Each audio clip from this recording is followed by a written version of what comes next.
in school. I'm Jenny Benson, president of the Nebraska State Education Association.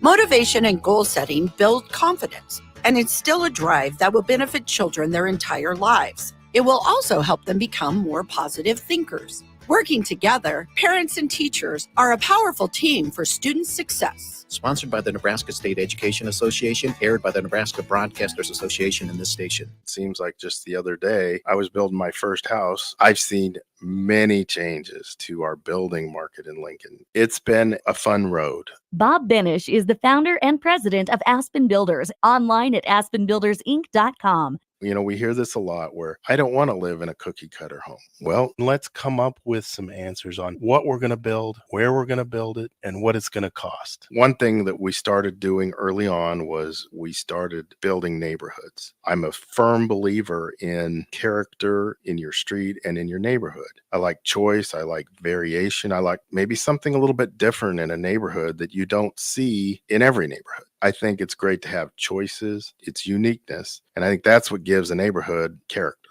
And I think that's what we've done over the years. Make your dream home a reality and call Aspen Builders at 423-6811, online at aspenbuildersinc.com. Your home is waiting at Aspen Builders.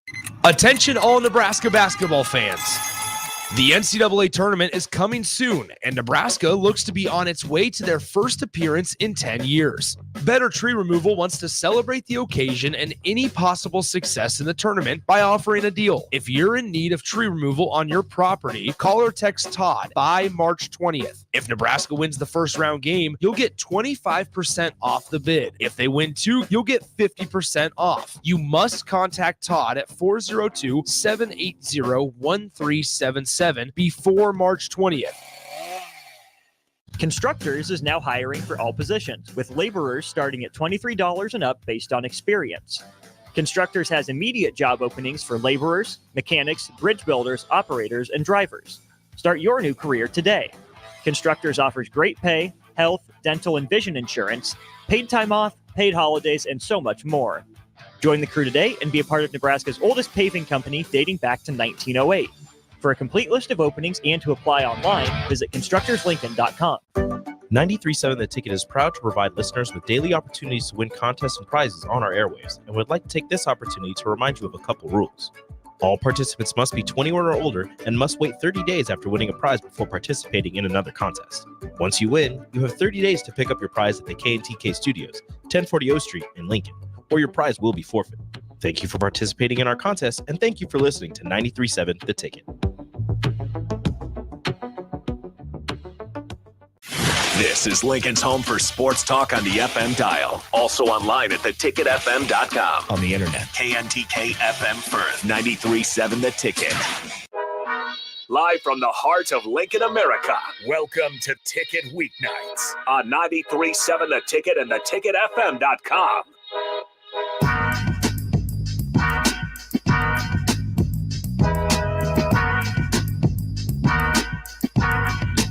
Okay, I was like, oh, I couldn't hear myself for a second there. Hi, I'm Z. I'm the Nebraska Esports Club president. I'm here this week. We've been off for a couple weeks because of state basketball, I think, was the whole thing. Yep. And I'm back by myself. No one else was available this week, unfortunately. But you got me, Z. Yeah, I've got Ben. This is all I need, right? Oh yeah. So this week I talked at 1 Million Cups. If you don't know what 1 Million Cups is, it's a nonprofit organization that allows local businesses, entrepreneurs, organizations, other nonprofits to come in and kind of talk about their business and what we need out of the community and how the community can help us. So I went over there and did a representation for Nebraska Esports, which is super cool. And I basically told them what we're all about. We're super about, we're pushing education, obviously, which is kind of a weird thing for a lot of people to think about for esports, because when you think of esports, you think of people sitting at their computer all day and playing video games, which is not entirely the truth here for Nebraska. We do have a requirement for your GPA if you're on a team. So you have to have above a 3.2.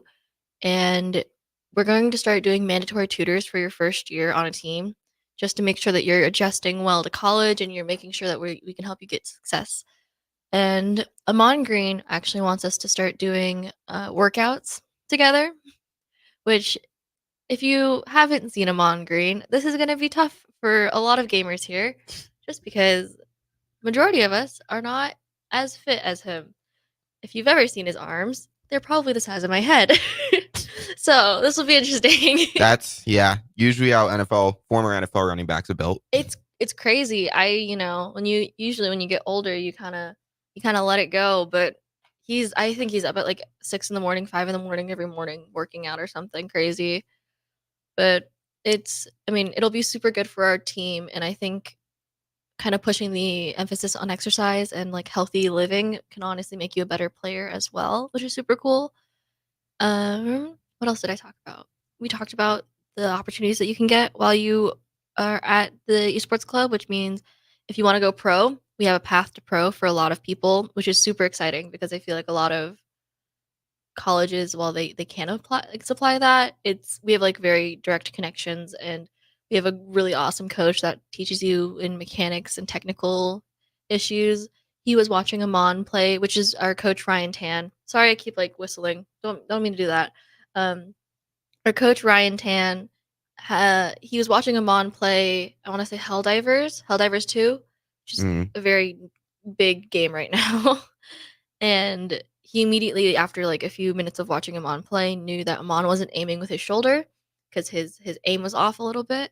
And Amon was like, yeah, I rest my arm on my desk and I'm not using my shoulder. But apparently when you're trying to make movements over 6 inches on your screen, you're supposed to use your shoulder for more accuracy. And then he went into whole technicality of that stuff. It's really interesting. I couldn't parrot back the mechanical part of it because it is a lot of information and it's just something that you learn through experience. But it was really cool. And he works with all of our teams to help them like improve through bettering their mechanics and learning their game sense, and that's awesome to have. And then we also have opportunities to get involved with casting or shoutcasting, which is just announcing over games. You can do broadcasting, which is super exciting. You can do production, social media management, graphic design. We just have all of these roles since we're completely student-led and student-run. So we really rely heavily on giving our students experience through helping us run our club and kind of giving them that thing that they can put on their resume, which Amon and Ryan oftentimes will also let you put them on their resume, depending on how often you work with them, which is super awesome. So yeah, it's just like we wanted to talk over the benefits of our club, and we also offer like part-time or partial scholarships, which for in-state, that is $12,000 a year. For out-of-state, that is $24,000 a year, which is exciting. And we're trying to fight to get more money to go towards our scholarships because we think that's super important to just be able to get people who are not able to pay for college the opportunity to come here because they can be so skilled. But if you don't have the money to come to college, it's really hard for you to continue to follow that dream. So that was kind of everything I went over for our presentation. They gave me really awesome ideas on where I can get involved in the community. We are trying to get more involved in the community, which is super cool. I think it's important to reach out to like groups in need, especially because we are more on the lookout for talent than we are for like money or funding. Like funding is so important, but like talent is really what can build your team to be the best. And we want to make sure we're looking everywhere for that. So I've been talking with Clay from the Honesty Project to see if we can set up something where we get their kids in to come play some games with our teams. If you don't know what the Honesty Project is, it's a project that works with juvenile youth to help like get them back on the right path, which is super cool. And our coach was like, well, if you have a ton of kids who are bored with regular life and they don't even want to be doing, just sitting around or doing schoolwork, I can totally work with that. And we can improve them to be a good player and eventually work towards getting them a scholarship. Because if you have that much time on your hands, you might as well teach them how to play video games and aim really well, which is super, super cool. I have a question. Have you played Helldivers 2 yet? No. Okay. Have you seen the crosshair for it? I've seen it, yes. What are your thoughts on it?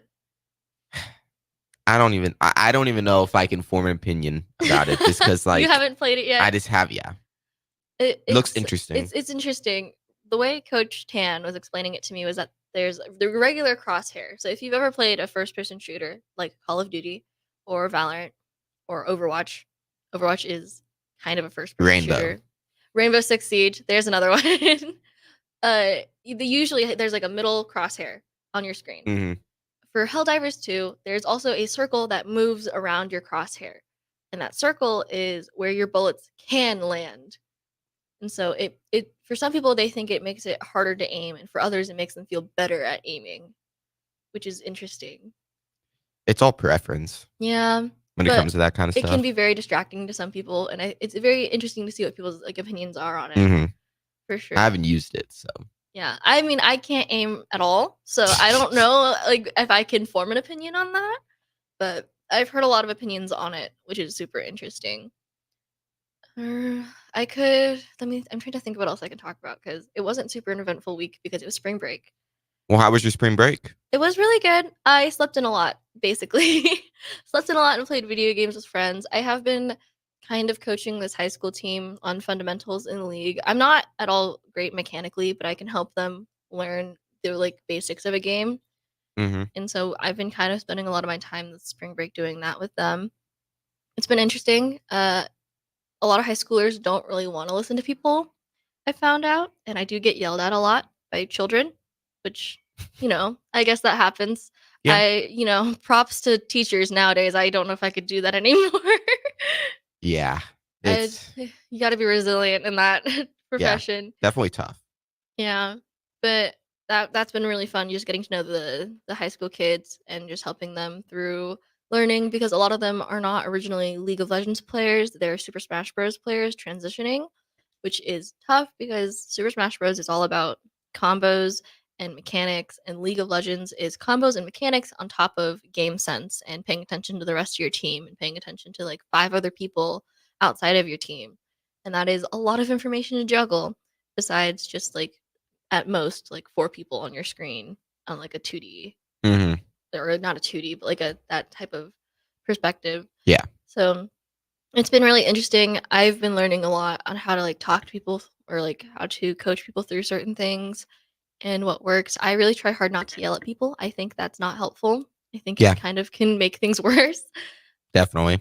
But I've seen a lot of other, not coaches, I will say, but like there are other people that work with them really can't get through them any other way, which is really sad. I understand it's like hard for sometimes to get through to high schoolers because they're very hard-headed and sometimes their egos get in the way, which it happens so often. But it is like I try really hard to be more of like okay, let's like look at this in like a logical perspective, or let's kind of go over your play here, and I want you to point out what you did wrong because I know you see what you do wrong, but I want you to like say it out loud because sometimes that makes it a lot more real to you. Mm-hmm. Kind of like that, and you have to learn how to like self-criticize the correct way.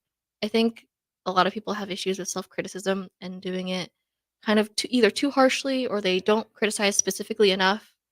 Like you're just like, oh well, I just suck at this game. Too broad, yeah. And the people are just better, and I just played horribly. And I'm like, okay, then what made you feel like you played horribly? Like, no, I just played bad. I'm like, that's not helpful information.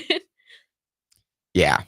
Yeah, especially like if you try to coach, you're like yelling at people, that can also just like frustrate them, especially if you're like in the game. Mm-hmm. Like in the middle of the game. You can't do that. No. It'll completely ruin mental. Yes. So much of it is mental. Yes. I think majority of team games especially are just mental games. And if you can mess with the other team's mental enough, you can win the game. Oh yeah. And I don't know. I saw that a lot with a Dota 2 team called OG. If you talk to anyone who played against them in that time period, they'll say they hated playing against them. It was like one of their least favorite teams to play into. And that is because in Dota 2, you can spam voice lines, but the enemy team can hear them too. Yeah. And so if you spam voice lines enough and you're spamming emotes, it really gets on the other team's nerves and they just play worse. Oh man. So, I mean, why did they allow that? Actually, it sparked a huge debate in the Dota 2 community back in like 2018 about whether or not it should be allowed because of how disruptive it was to the gameplay. Which, I mean, if you've played Overwatch, you know that, oh gosh, Bastion has a noise or has a voice line that just sounds like a car alarm, Mhm. and you can spam it enough, and you can space it out enough to the point where it's unending and you don't get stopped. Yeah, they keep saying that they're gonna make it so you can't do that, but then They never never happen. do. Yeah. And if imagine on the enemy team that you can hear that. Yeah. Usually, like on Overwatch, it's just your team. Just your team for voice lines, right? Mhm. That would drive me nuts. It already drives me nuts on my own team, but like if it was my enemy doing it, just like taunt me, it would drive me insane. Yeah. Yeah, I couldn't even imagine. Like, no, that'd be so annoying.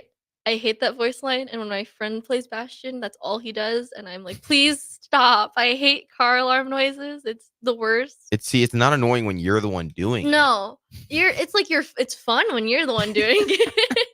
but So true. But when you're like witnessing it, you're like, oh god, please make it stop. Yeah. Like cruel and unusual torture. Maybe that's why it should be banned. It's illegal. And yeah. Those I honestly feel like voice lines just shouldn't even be a thing in games. I just don't even see the point. It's mostly just like for the storyline in games, Yeah. but it's like I was like, if you have like a PvE mode or like an adventure mode where it's like you're going through a story, I can understand voice lines for that. But like, if you're just playing comp or something, I don't. I mean, it's really to BM people. That's why there's voice lines. yeah, it's honestly just more annoying than anything. It really is. But also, it's fun when you do it. So like, I think maybe that's why people don't want to get rid of it entirely. I don't know. I just think Blizzard doesn't know what they're doing. When was the last time Blizzard knew what they were doing? I don't think you can put a date on that. It's just been degrading over time. Oh yeah. Yeah. I think Activision Blizzard kind of a mess. Oh well. It's been a mess for a while. Yeah, I don't know if I've heard like any good things about Blizzard. Well, in the past, wasn't like, 5 Activision, years. which is Activision Blizzard, Yeah. wasn't that just purchased by Microsoft or like a Yes. while ago? Yes. We talked about this like months ago, Mhm. but they've been like working on it, and I don't know if that's for the worst or for the better. Usually when like a big company buys something out, it's not better. But Yeah. when the small company, well, I don't want to say small. When the company before that was doing, I mean, Microsoft is really big, but when the company before was doing this a terrible job and didn't know what they were doing. Yeah. It's They took honestly one of the best games in Overwatch and just ruined it. And then they gave us a PvP mode and wanted that and said it was going to be amazing, and it was terrible. And now we're not going to get more PvE until I was like, didn't they just? It wasn't the whole entire point of Overwatch 2 was to push PvE. yeah, and then like, they didn't do it for like 2 years or something. and then it was mid. It It was yeah. bad. Yeah. I remember hearing people talk about that because that was the entire thing of like the hype around Overwatch 2 was like, oh, we're gonna focus on PvE, which is like a storyline kind of mode, which is for people who don't know what PvE, it's player versus everyone, Yeah. right? That's Yeah. what it means. I'm Like pretty sure. PvP is player versus player. PvE means player versus everyone, which is almost like you're against everyone around you and like an environmental factor usually. So it normally it's like a storyline thing. In other games, sometimes it's not, but in this one it is. Yeah. And they never did it. Like Overwatch 2 released and it wasn't in the game. Overwatch has like actually good stories and backgrounds They to their do. people. I mean, And, that's what got a lot of people into Overwatch in the first place. like, yeah, the lore behind it is honestly crazy. And they just like somehow found a way to bomb it. Like their cinemations? No. Cinematics. Cinematics. I was gonna try to say that word and then I was starting to say animations. You're good. Their cinematics was what got a lot of people interested in Overwatch in the first place. It was different. It was different. It was new. It had depth behind your characters. You actually cared about the characters because of this. I'm pretty sure a number of people cried over Bastion's storyline. So sad. It is sad. But stuff like that, it's like they gave the characters like depth and feeling, and then they just were like, we're never gonna do anything with this. We're just gonna like throw it off to the side. Like Kiriko's story apparently was like really heartfelt. I never watched the cinematic for that one because I gave up on Overwatch after that. It was pretty good. Okay, I've seen a lot. I've seen people reviewing like the sign language for stuff, which I thought was super cute. It wasn't American Sign Language. I knew that. Yeah. It was like what, Japanese Sign Language? I'm not even for sure. Yeah, probably. Okay. Which I thought was really cool. It's like I think it's important to get disability representation out in media, especially in video games. I think that's not very often in video games. Yeah. So that's cool. But they never did anything with it. They just leave it there. And then when they did do something, it would like contradict. Like the one example I could think of is like Reinhardt. Like the reason he went into Overwatch is because, well, the thing of his story was that he always wanted to do everything for honor and glory for himself, and like his ego got in the way and got his brother killed, I believe.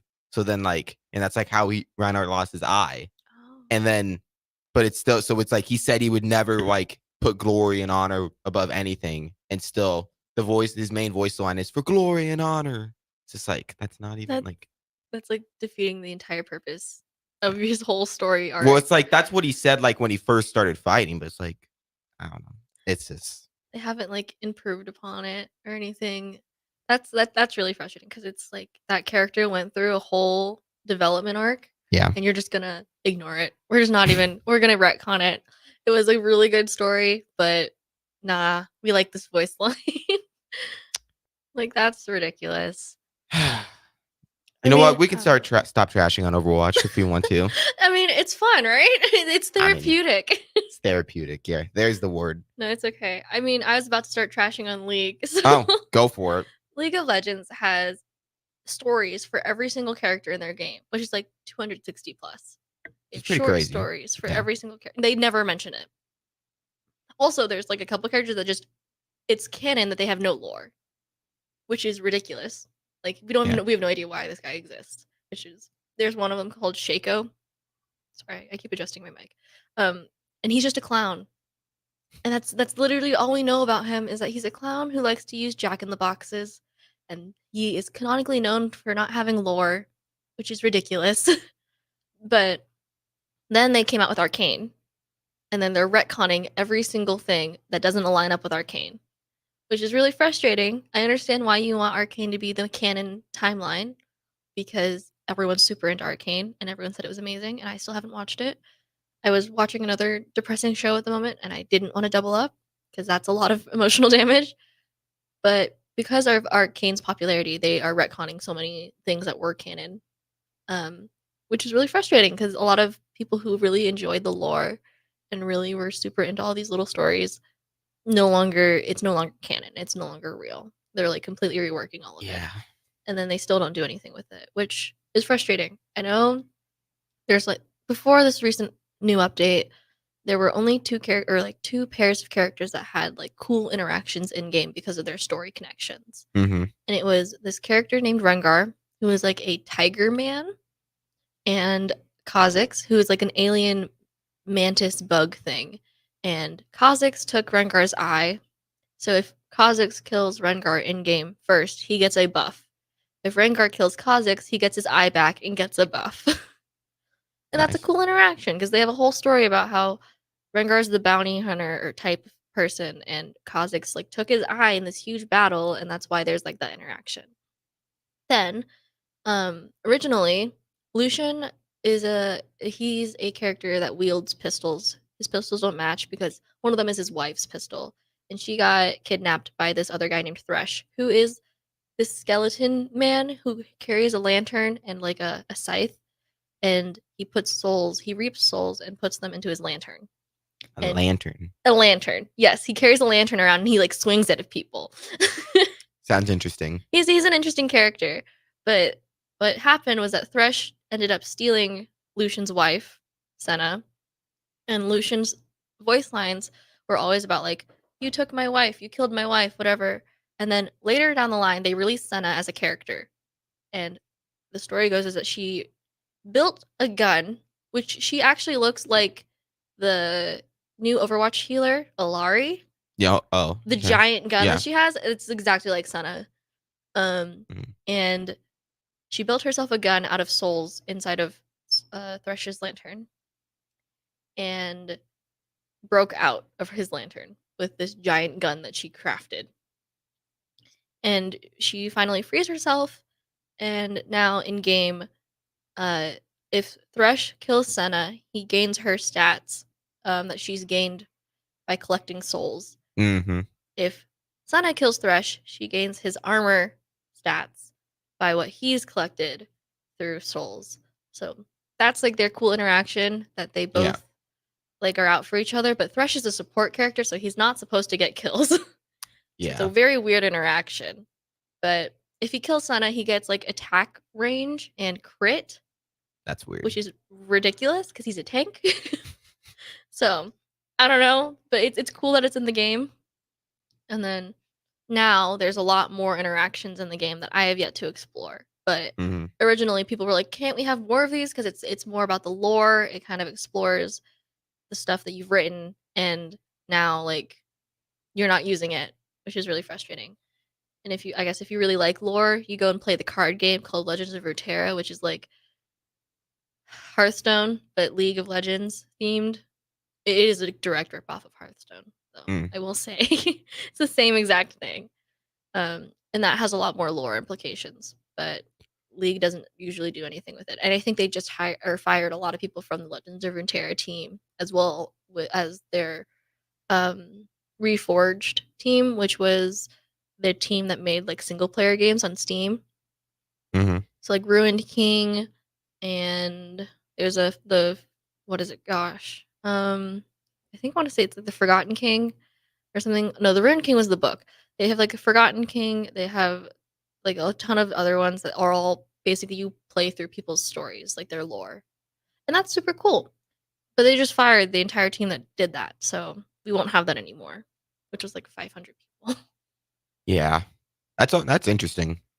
Yeah, lore for games is definitely it's definitely always interesting and different between game to game. I'm not really a big lore person. It's just like for Overwatch, I kind of am. So like that just is why Yeah. Overwatch kind of frustrated me because the PvE was just terrible. But you want to throw it to break? Yeah, let's go to the break real quick. We'll cool down over break. You're listening to Big Red Esports on 93.7 The Ticket and theticketfm.com. At Fairway Meat Market, your family. And as part of the family, they want to save you money on your meat and groceries. Now through March 17th, prepare for St. Patrick's Day with great options like corned beef brisket point cuts for $3.99 per pound and 6 packs of Guinness for just $4.88 when you buy at least $5.01 in fresh meat. And for ticket listeners only, get USDA Choice Eye of Round roast for $3.99 per pound. That's all at Fairway Meat Market in the Rockledge Shopping Square Center just south of 84th and Van Dorn. Whether you're just starting your journey together or celebrating years of cherished memories, there's no better way to mark your love story than with fine jewelry. Join us at the Wedding Band Expo this weekend at Sartor Heyman Jewelers at South Point Pavilions. Enjoy an incredible 20% off all wedding and anniversary bands. Don't miss out on this opportunity to find the ring of your dreams at a price you'll adore. Sartor Heyman Jewelers Wedding Band Expo this weekend at South Point Pavilions. A lot of work goes into making Nebraska, Nebraska. Keeping it green. Helping it thrive. Making it fun. Everything that goes into caring for our outdoors, from waters to wildlife, plays a big role in making Nebraska home. Learn how we help conserve our state's natural resources at outdoornebraska.org. Paid for by Nebraska Game and Parks. Aired with the Nebraska Broadcasters Association and this station. Join us on Saturday, March 16th for Taylor Swift Night at the Icebox. We'll be jamming to the best hits from Travis Kelce's Girlfriend all night, and you can be part of the fun too. The first 500 fans in attendance will receive a friendship bracelet, while the first 200 fans will get a Stars Taylor Swift themed poster. Are you ready for it? Get your tickets now at LincolnStars.com. Alexa, play 93.7 The Ticket. Okay, playing 93.7 The Ticket. Alexa, turn down the lights. Dimming the lights. Alexa, order a pizza. The big one. All the toppings. Are you sure that's a good idea? Alexa. That's a lot of pizza for just one man. Alexa, just do it. Stop judging me, just do it. As you wish. Thanks, Alexa. You're my best friend. The Omaha Supernovas are back in action this Saturday, March 16th versus the Orlando Valkyries at CHI Health Center in Omaha. The Mullen Motors pregame show with Derek Pearson and Renee Saunders starts at 5 p.m. with first serve at 6. Make sure to tune in to the next Ag Appraisal and Realty postgame show right after the match ends. Catch all the action on your flagship station, 93.7 The Ticket, and statewide on the Supernovas Radio Network. Forget the lame excuse this year. Your boss already knows why you can't make it to work for those magical 2 days in mid-March. Join 93.7 The Ticket on Thursday and Friday, March 21st and 22nd at Buffalo Wings and Rings at 68th and O for March Mayhem.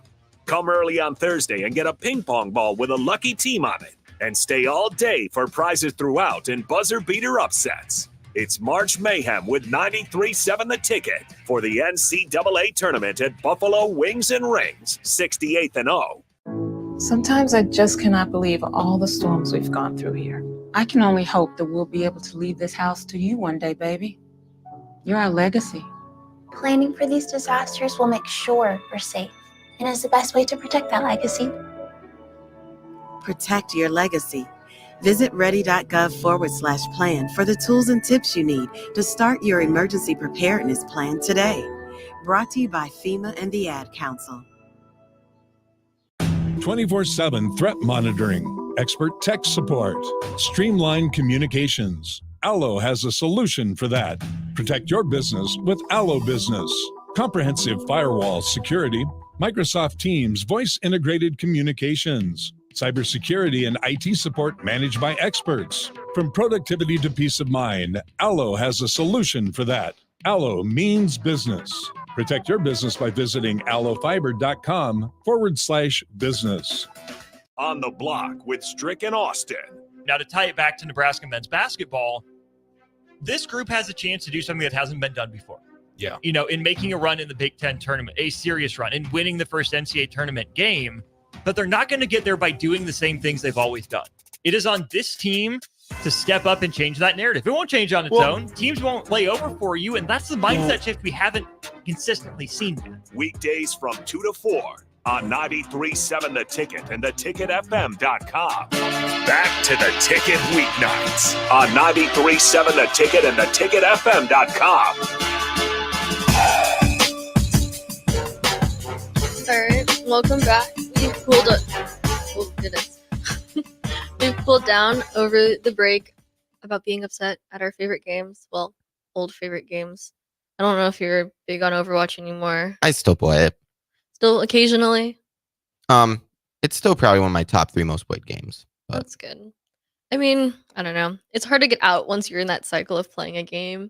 I've noticed. I don't want want to start anything new. Yep. I was like, even if I'm mad at the game, I'm still going to play it just because I know how to play it. Oh, yeah. I could be mad at Ubisoft all I want, but I'm going to play Rainbow Six Siege until the day it ceases to exist. Have you seen all the stuff for the new update coming up? The update already out. Is it already out? To the new I'm not Yeah. Up to date with The Rainbow new- Six Siege. So yeah. how does it feel? Yeah, Year 9, Season 1. It's out. Deadly Omen. So for anyone that hasn't played Rainbow Six Siege in a while, they had 1.5 and 2.0 scopes, like magnification. They took those out. Oh. So you get just the regular like hollow sights, like, that doesn't magnify your sight at all, which have been in the game since day one. And you have ACOG. And that's it. Those are the only sights. Except like, They just for simplify it DMR, down. there's like way more zoomed in sights, but nobody uses DMRs. So. So they just like simplified things down, kind of removed a couple Yeah, of things. it's more of like what Siege used to be like 6 years ago. Okay, so they're trying to make it back to like its peak time. I mean, honestly, Rainbow is honestly more popular now than it's ever been. Really? Okay. I would say so. Or at least it's very similar to when it like, in like year 3 or 4. Yeah, when it was really first exploded. Mm-hmm. Okay. It's one of the top. It's one of the top games Okay. on a console, especially console. Okay, console. Okay, I was wondering because I guess It's I'm not PC. It's still big on PC, but okay. it's especially console. I was like, I'm mainly friends with people who play on PC, and a lot of my PC friends say that it's not that popular on PC. Yeah. But is that maybe because of how it like feels? PC Rainbow on PC is completely different from console. Not like, it's the exact same game, but it's just the gameplay. Just like it it's faster. feels different. If you're for a game, for console that has no aim assist, which is weird because every game really ever on console has aim assist. That's super rare. Rainbow has no aim assist. So when you're on console, you can't really play as aggro if you don't have as good of aim because there's no aim assist. There's nothing that can help you with that. So it's like PC is completely has better aim than console because you're aiming with your entire arm, not just your thumbs. So it's like PC is just a lot faster. It's just a lot faster game. You have to be a lot more accurate. Yeah. It's honestly crazy. Like if you watch like esports for Rainbow, like it's just like you're watching, like when you watch like a console Rainbow Six Siege game, it's just so much slower than PC. Okay. But I love console. Understandable. I feel like a lot of people who started on console, it's like their soft point. You know, they have a good spot in their heart for it. Yeah, PC is just too much for me. It's a lot to like, I guess adjust to keyboard and mouse. Or how do people call it? K and M. M and K. M and K. There you go. I was like, it's so weird. K and M. I'm sorry. I only have ever played on PC. I never had a console growing up, so I never had to Really? adjust. Yeah, I had a Wii, but I feel like that's very different. Oh, I went from a Wii to then Xbox One. Oh my gosh, big jump. Oh yeah, never had an Xbox 360. So you weren't even part of like the integral part of like cultural change, but, the like, cultural shift it's of the just all Xbox I've- 360. It's just all I've known. I mean, like I didn't touch a PC until like I've been playing console for years, and it's just like I can't Yeah. switch. See, I never even went to console. I just went from like Nintendo straight to PC, and I never experienced like that shift. I don't know. It's weird. I know that like, oh gosh, people will hand me a controller and I'm like, what do I press? Like I have no idea. Which is really bad. I need to like figure out how to play on controller. But Nah, it's fun, but Rainbow Six Siege, it's definitely like, so for Rainbow, you know, so the ACOG is 2.5 magnification, so it zooms in your magnification 2.5 times. And the 1.5 is like so you have the 1, 2.5. The 1.5 is kind of in between, and that's what everybody used, because if you have a 2.5, if you're too close, then it's not nice. But then if you have the 1 times and they're far away, that kind of sucks. The 1.5 is like a nice happy medium. That's what everybody used. And that's pretty much what dictated what operators were good, was who had the 1.5. It wasn't even like people didn't even really care about the ability. you're just of like, the does operator. he have It this was like scope? does he have the scope? Yes. Okay. He's going to be meta. That's basically That's what crazy. that's why they got rid of it. I mean, that makes sense. That's such like a dictating like quality to have on a character. Yeah. It makes I don't know, it makes it balancing a lot harder. Because at the end of the day, the goal, I mean, while the goal is to plant the bomb, defuse the bomb, it's really to kill the enemy team. Yeah. I think it's And- just the easiest way to win the game. Yeah. So you want the side that best help you do that, and that's Yeah. the 1.5. On attacking, it didn't matter as much, but it was defending. It was like there was only like 6 or 7 operators that had it. Those were the operators everybody was playing. Probably more than that, like 8 or 10 had it. That's interesting. I never even like considered that being part of like what creates the meta. I know that things got kind of crazy with their abilities for a little bit. Like Yeah. I always applauded Rainbow Six Siege for being relatively realistic Oh yeah. for the most part. And then someone told me that there's a guy who can just freeze walls. And I was like, that doesn't sound very realistic. Yeah. I mean, they have done a pretty good job of being realistic, but I mean, You gotta have a little bit of fun. yeah, I guess. I don't know. It's definitely weird, but I love it. It's Rainbow. Rainbow will always be my favorite game. The only thing I don't like is this, like, you know, when you're on console and you got people that are using Zim and they're on mouse and keyboard playing against console players Like, this is ridiculous. Like, why? because they're just better. Because they You aim have with their more own. accuracy. You have a lot more control. Yeah. That's really annoying, actually. I know that. Okay, and the reason why And then I they wanted flaunt. to, And then there's ways you can tell there's Zim, and they just flaunt it in your Ugh. face. that's disgusting. It's That's not even like they're actually trying. They're not disgusting. even trying to hide it. I wanted to ask you about Rainbow Six Siege because it's on sale right now on Steam. Oh really? Yeah. Except the thing is, I'm horrible at aiming, and Yeah. I cannot like. The learning curve for Rainbow is crazy. It's like if you aren't already playing Rainbow Six Siege, there's just like It's hard. there's this honestly, you're never gonna get into it. It was like Okay. you had to start like early. Yeah. 'Cause Or it's you just have like- to be super stubborn about learning it. It's just like, because if you just start now, there's just like everyone is just so far ahead. Unless I mean, at the first you get put with a bunch of coppers, so I mean it'd be whatever. But it's like it takes so long to get decent at the game. Like I have way more hours than I choose to to talk about. talk about on that game, and I'm still really not that good. My rank is decent, but like my aim and stuff is still not that good. It's a tough game. I've heard that like there's a lot more emphasis on game sense Yes. over aim. Like you Yeah. can get pretty far just on game sense alone. Oh yeah. Like I have a pretty good rank, and that's because I feel like I have a lot of hours in the game, and You I'm just pretty. I understand know what the I know what game. I'm doing. But like, if the most frustrating thing is when there's one player. Every time when I solo queue rank, there's always one M&K person on the other team, and if you run into them every time, they're just gonna kill It's you. over. They're this. Rainbow's a game where if the other person is just better than you, they're just better. Like there's nothing. The only way you can get them is if you like shoot them in the back or something. It's like if you get a one-on-one gunfight, it's just over. It's like a skill check. Yeah. Okay. Understand. That's interesting, actually. I feel like I No. don't know. A lot of like FPS games that I've played before. I haven't played a lot, but like I've played like Valorant. Valorant is so easy to not do anything in. I feel like Yeah. I can hold a corner and I can just hold that corner and I'm still being useful. But from what I've noticed from like Rainbow Six Siege, you can hold a corner and you're just gonna die because there's so many other ways to die in that corner. Yeah. The best thing about Rainbow also is that you can drone, so you can Oh find my people gosh. hiding in corners. I remember that. I always thought that was such a cool concept to have in like Yeah. a tactical shooter game. Yeah. See, this is why it's just like, you can have good aim and just like, you can play it like Call of Duty, but you're not playing Rainbow how it's intended to play. Yeah. Rainbow's like a team game. You're supposed to push together, drone everything. Mm-hmm. You want to use the intel that you have. Yeah. That's interesting. I know. That's why solo queuing is not a good thing. Yeah, no, that doesn't sound very fun. Everyone I've talked to that plays Rainbow always duos with at the very least, you duo. I always want 3.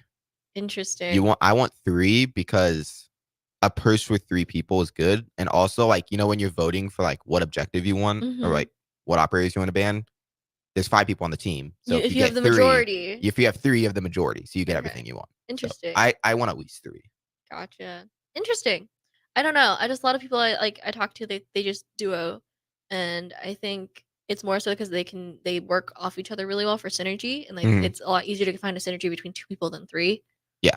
But when we're building a Rainbow Six Siege team now, we're like rebuilding it because right now we have anyone who's willing to play, and that's fine. We love having people who are very enthusiastic. If we want to build up like a really good Siege team that we think we could competitively like debut, we want to have at least 3 champs, I think was the thing. Mhm. And 2 is great. 2 is awesome, but 3 is when you're going to start getting wins.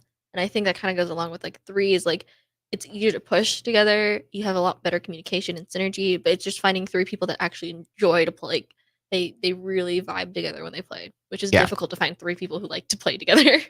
Yeah, Rainbow's a game that's just like, I don't know. If you're playing Rainbow, I found that like people that just play Rainbow all the time, they don't have like 15 friends that they play the game with. It's just like you got like maybe 1 or 2 people, Yep. and that's it.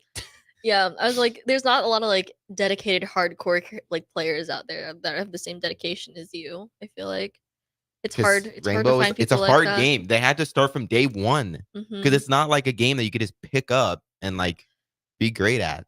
It's hard. The learning curve in Rainbow is hard. I mean, they say the same thing about Dota, but as long as you have like the general aspects of an FPS, or like not FPS, but for Dota, it's as long as you have the general aspects of like a MOBA, you can generally teach yourself the rest of the game. Rainbow is it's so hard. There's so much stuff that goes into it. It just seems like a lot of game sense. But like even so, you can have the best game sense ever, but it's like you just have bad timing and you just die. Yeah, then you learn, oh shoot, I shouldn't do that because I die when I do that, and then you move on.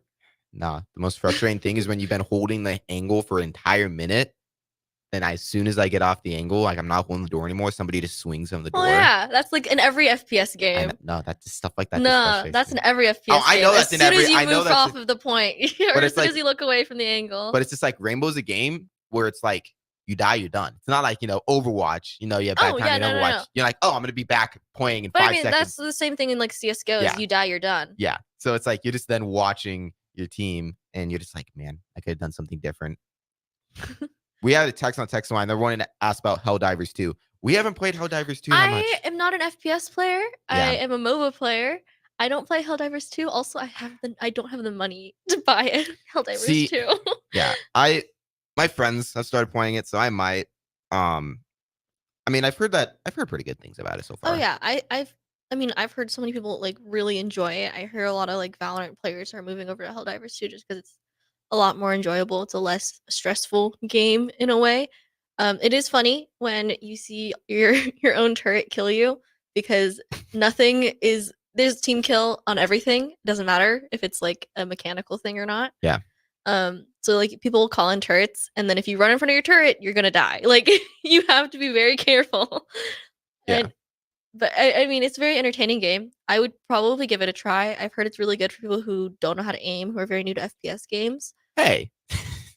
For me personally, so like it might be a good start. It looks entertaining. It reminds me of Deep Rock Galactic with the monsters. They look very similar to how those monsters look. So I mean, I'm willing to give it a try. I just haven't done it yet. My partner plays it a lot recently. He started playing, and he's been playing it a lot with friends. So, and all my other friends are screaming about democracy and, spreading freedom. That's all I really know about the game. You kill bugs and spread freedom. Hey man, maybe I don't know. My friends have been wanting me to get it, so maybe I need to get it. I'm just like so dedicated to like the 3 games I play. Yep. I just don't want to stop because it's like I'm trying to get better. I just don't have I'm not very good at the games that I play already. I just have good game sense, and I just don't like playing ranked. It's very draining in League. I mean, it's very draining in every game. I'm also just not dedicated enough to play ranked. So The most brain dead thing I've ever done was when I was grinding Rocket League. oh gosh, I can imagine. One does not sound very fun. I got to like, what was it? I got the champion, and I was just done. You're like, nope. I was This just is done. it. I'm fine. I was like, there was I'm still good. 2 ranks above me. I was just like, I can't do it. Yeah. You don't know how many times I've had what a save spammed on me. You don't know how many times That I would have be- spammed what a save. That'd be demoralizing. It's so for Rocket League.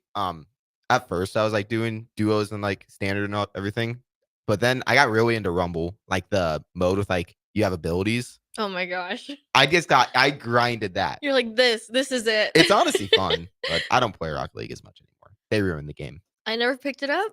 Every You time never once. Mm-mm. That's crazy. I never played I it. guess it's because you didn't have. I guess I didn't play it until 2019. I didn't start playing games until 2019. Rocket League is definitely I feel like a console game. Is it Yeah. even on? It PC? is. It's on PC. Yeah, we compete on PC. I'm pretty sure, but It definitely feels my like more of a brothers- console Well, my brothers, it was crossplay, so I think you could play it on console with someone on PC. See, the nice thing about Rocket League is like it's not an FPS, so it's like No, it doesn't matter. It's like not really cheating, so it's just No. like it's not like an MK person has way better like I don't know. Like better mechanics. Yeah. It's not that way. It's My- car soccer. Yeah, it's not really like more difficult than that. I mean, If you don't know the game, it is you are cars and you're playing soccer. yes, essentially. There's only 3 on each team though, usually, right? 2 or 3. 2 to 3. If you're playing competitively, it's 3 usually. Okay, that's what I remember. I was like, if we're competitive, at least it's It's 3. 3. 3 per team, and you're playing soccer with a giant ball. Mhm. I mean, it's very entertaining. I will say, I enjoy watching it. I don't understand what's going on. I think it's funny when people get demoed. But it's always like entertaining when people get demoed. See, it's annoying though when someone's like, see, if you play the game long enough, you know where they're gonna spawn. Mhm. So somebody can just demo you over and Oh, over just and over spawn again kill. That's annoying. Actually, until they guess wrong. that's true. Because there's only like 2 places you spawn. So they just like They can just keep going back and forth. yes, it's Also, demo is short term for demolition, right? Yes. And so like it's destroying someone's car. yes. Okay. I wanted to make sure because like I know kind of what it means, but I mean, it's not like very graphic. It's kind of like they no, just run you at just you just blow. explode. Yes, you just blow up. explode. It's like when SpongeBob characters used to like fall off a cliff or something, and they just would just explode when they hit the ground for no reason whatsoever. Well, no gore. Yeah. Everyone is filled with explosives apparently. Yeah, it's like Squidward fell off his bike, bouncing down the hill, hits the bottom. It's weird. Hey, I mean it's a child show. I don't know why we're imploding people on a child show, but I know it's better weird. than putting I'm just watching blood and gore, I guess. Like I was scrolling through like Instagram reels. I'm like, why did characters used to just explode? just explode. I don't know. They just put like, what is it? Explosive, just like TNT. yeah, apparently, just inside of them. Stiff them in there. Well, we better throw it to break. Yeah. All right, we'll head to break after that weird comment. You know, SpongeBob's great. Yeah, you're right. We'll be back to Big Red Esports on 93.7 The Ticket and theticketfm.com. Working at Continental in Lincoln isn't a job, it's a career.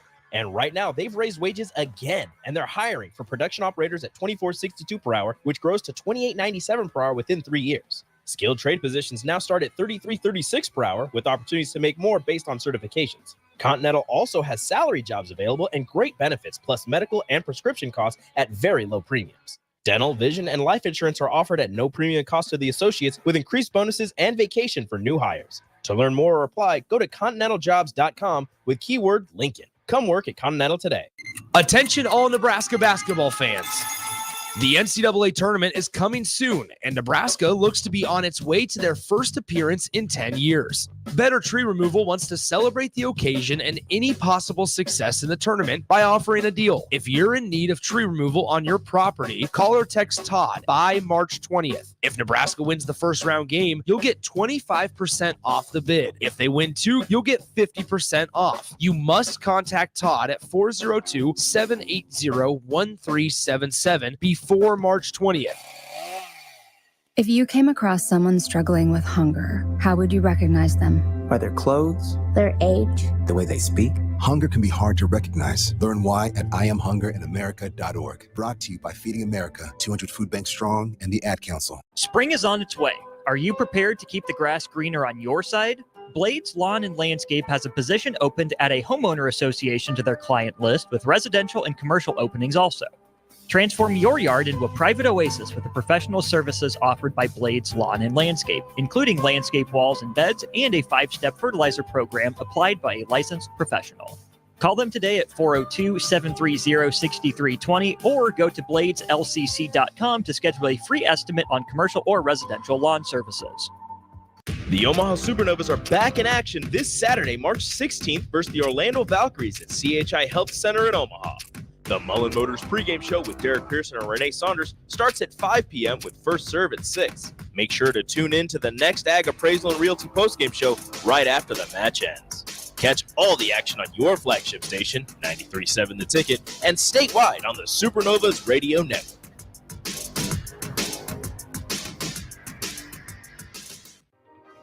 Ashiro's work is never done. You care for the house, the kids, and our future. We're so grateful for all you do. Now it's time to care for yourself and save a little more for retirement. A free 3-minute online chat can give you the personalized tips you need to boost your retirement savings now. Visit aceyourretirement.org/Shiro today. A public service announcement brought to you by AARP and the Ad Council. It seems like just the other day, I was building my first house. I've seen many changes to our building market in Lincoln. It's been a fun road. Bob Benish is the founder and president of Aspen Builders, online at aspenbuildersinc.com. You know, we hear this a lot where I don't want to live in a cookie cutter home. Well, let's come up with some answers on what we're going to build, where we're going to build it, and what it's going to cost. One thing that we started doing early on was we started building neighborhoods. I'm a firm believer in character in your street and in your neighborhood. I like choice. I like variation. I like maybe something a little bit different in a neighborhood that you don't see in every neighborhood. I think it's great to have choices, its uniqueness, and I think that's what gives a neighborhood character. And I think that's what we've done over the years. Make your dream home a reality and call Aspen Builders at 423-6811. Online at aspenbuildersinc.com. Your home is waiting at Aspen Builders.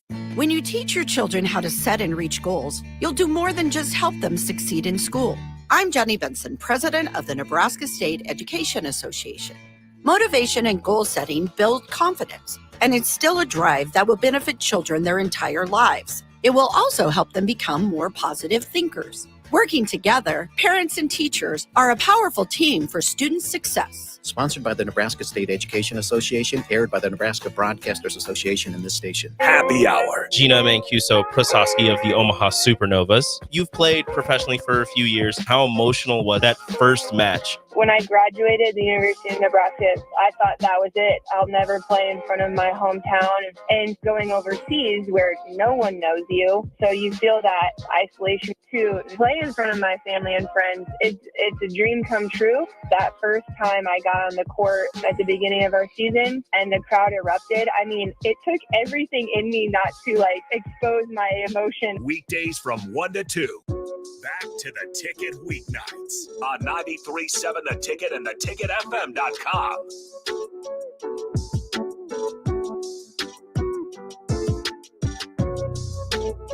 All right, welcome back after the break. We were ranting more about. That's all we do. We just rant. That's all we do at this point. I mean, there's not much else. I guess we could like. I don't want to make you guys sit through like patch note reruns or like, explanations on that stuff. It's better to just explain what we're upset about. There's always like I've learned with video games. There's not too many times when you're like, man, this game is just amazing. There's nothing they can do about nothing they can do about it. You don't know the game. Like you can be in the OG part of the game, like when the game's at its best, And and you'll still you don't know it. complain. You don't know it. Okay, one example: Fortnite. When Fortnite was like season 4, I'm over here like complaining about how the game needs to be better, and then in like one short year, it just took a complete downfall. It's like, man, I didn't realize I was in the good old days. You didn't realize you had it so good. I mean, it's like people living in the Renaissance. They didn't know it was the Renaissance. They just thought it was a normal day. We're living through video game Renaissance and we're just ignoring it. We're Yeah. still complaining. I mean, I complained about League for the longest time when it was actually at its best. And I'm like, man, I mean, I never actually got to play it at like its peak gaming. Yeah. But I still got to play it when it was better than now. And I miss it. I miss it so much. I'm so sad. Overwatch. I never played Overwatch, like the original Overwatch. I only played Overwatch 2. Really? Yeah. Okay, I'm So, the same way. I've I only played never, the I second never one. did the 6-on-6. That just sounds weird, but I've only ever played the second one too. I had the first one. I had it downloaded, so I have all the characters and like I have the original skins. But I just never played because no one would play with me. So I was like, I don't want to play alone. I don't want to play Overwatch alone. I've learned to just play games alone sometimes because I have a bunch of friends, but like I play way more than everybody. Yeah. I just don't want to like learn a game alone, especially if my friends play that game. I'm like, you could just help me understand the game without me having to watch like 6 hours of YouTube to figure out what's going on. Yeah. I don't know. Overwatch is a confusing game sometimes. When I first started playing Overwatch, I just didn't know what was happening because there's so many colors and so many things to focus on. No, there's the funniest thing. My favorite thing is like when I'm looking at clips, they're like, if somebody doesn't know Overwatch, just show them this clip. And it's like 2 teams using every single ultimate. It is genuinely a headache. Like, No, like end game. cannot. When everyone has their ultimate and everybody for controllers, everyone presses Y. What even is it on PC? Q, I think. Yeah, Q. Yeah. On controllers, it's like, man, everyone's pressing Y. Because I'm an Xbox. It's I'm an like Q. Yeah, I it's think Q. because it's your W. I think you're right. ASD, and It's then the Q. Q is right here, so it's just easier to press it there. I'm used to ults being on R, so that's my original answer is R. But I'm like, no, that's not what it is in Overwatch. Yeah. It's completely different. But yeah. Overwatch can be fun, but it also brain rots me because I don't Yeah. understand. Sometimes my team loses and I'm just like, What? How did we? I just like, you can look at the stats and be like, oh, our DPS didn't do good. But I'm like, well, why did our DPS didn't do good? I don't know. I mean, I don't really play all that many characters in Overwatch since I can't aim, and there's not many characters who don't rely on aim. See, so when I first started playing Overwatch, I wanted to be support because, I was just learning the game. Yeah. So I was like, I just want to be support. an easy- it's an easy role. No one really blames support unless your stats are bad. That's If your fair. stats are just like decent, and it's not hard, you just have to be like a heal bot. Yeah, that's pretty much it. You just have to be a heal bot, and you put up okay stats, Just and play they're Mercy. blame the DPS before you. Yeah. Then I started playing tank because I felt like oh no. support. I was like, I feel like I don't dictate the game enough as support. No, you don't. So then I play tank, and I'm like, but this sucks. Everybody's shooting at me. Literally, I'm the tank. All 5 players are shooting me. And I'm like, guys, what are we doing? Like, what is everybody else doing? I'm taking so much pressure. All 5 people are shooting me. It's just like, what could the DPS possibly be doing? And then I was just like, I don't know, tank just, there's so much that happens, and it's honestly the most annoying role. See, like 5 people are shooting you, but your 5 people are shooting the other tank, and it's just not doing anything. It's, I don't know. As a tank, literally, your goal is to just stay alive. Yep. That's all it is. You just have to stay alive. I love when I have a Doomfist that just goes straight into the backline in their spawn, and I'm like, how am I supposed to heal you now? Like, what? You just leave them. Yeah. You leave them for Usually dead. I'm just like, you're dead now. I I'm play sorry. Life Weaver if I have a Doom. That's smart. That's Because I really just smart. pull him. You're just like, actually, get back here. Well, I mean, if he's full health, I won't do that because that'll just make him mad. But Yeah. Like a dog on a leash. You're like, actually.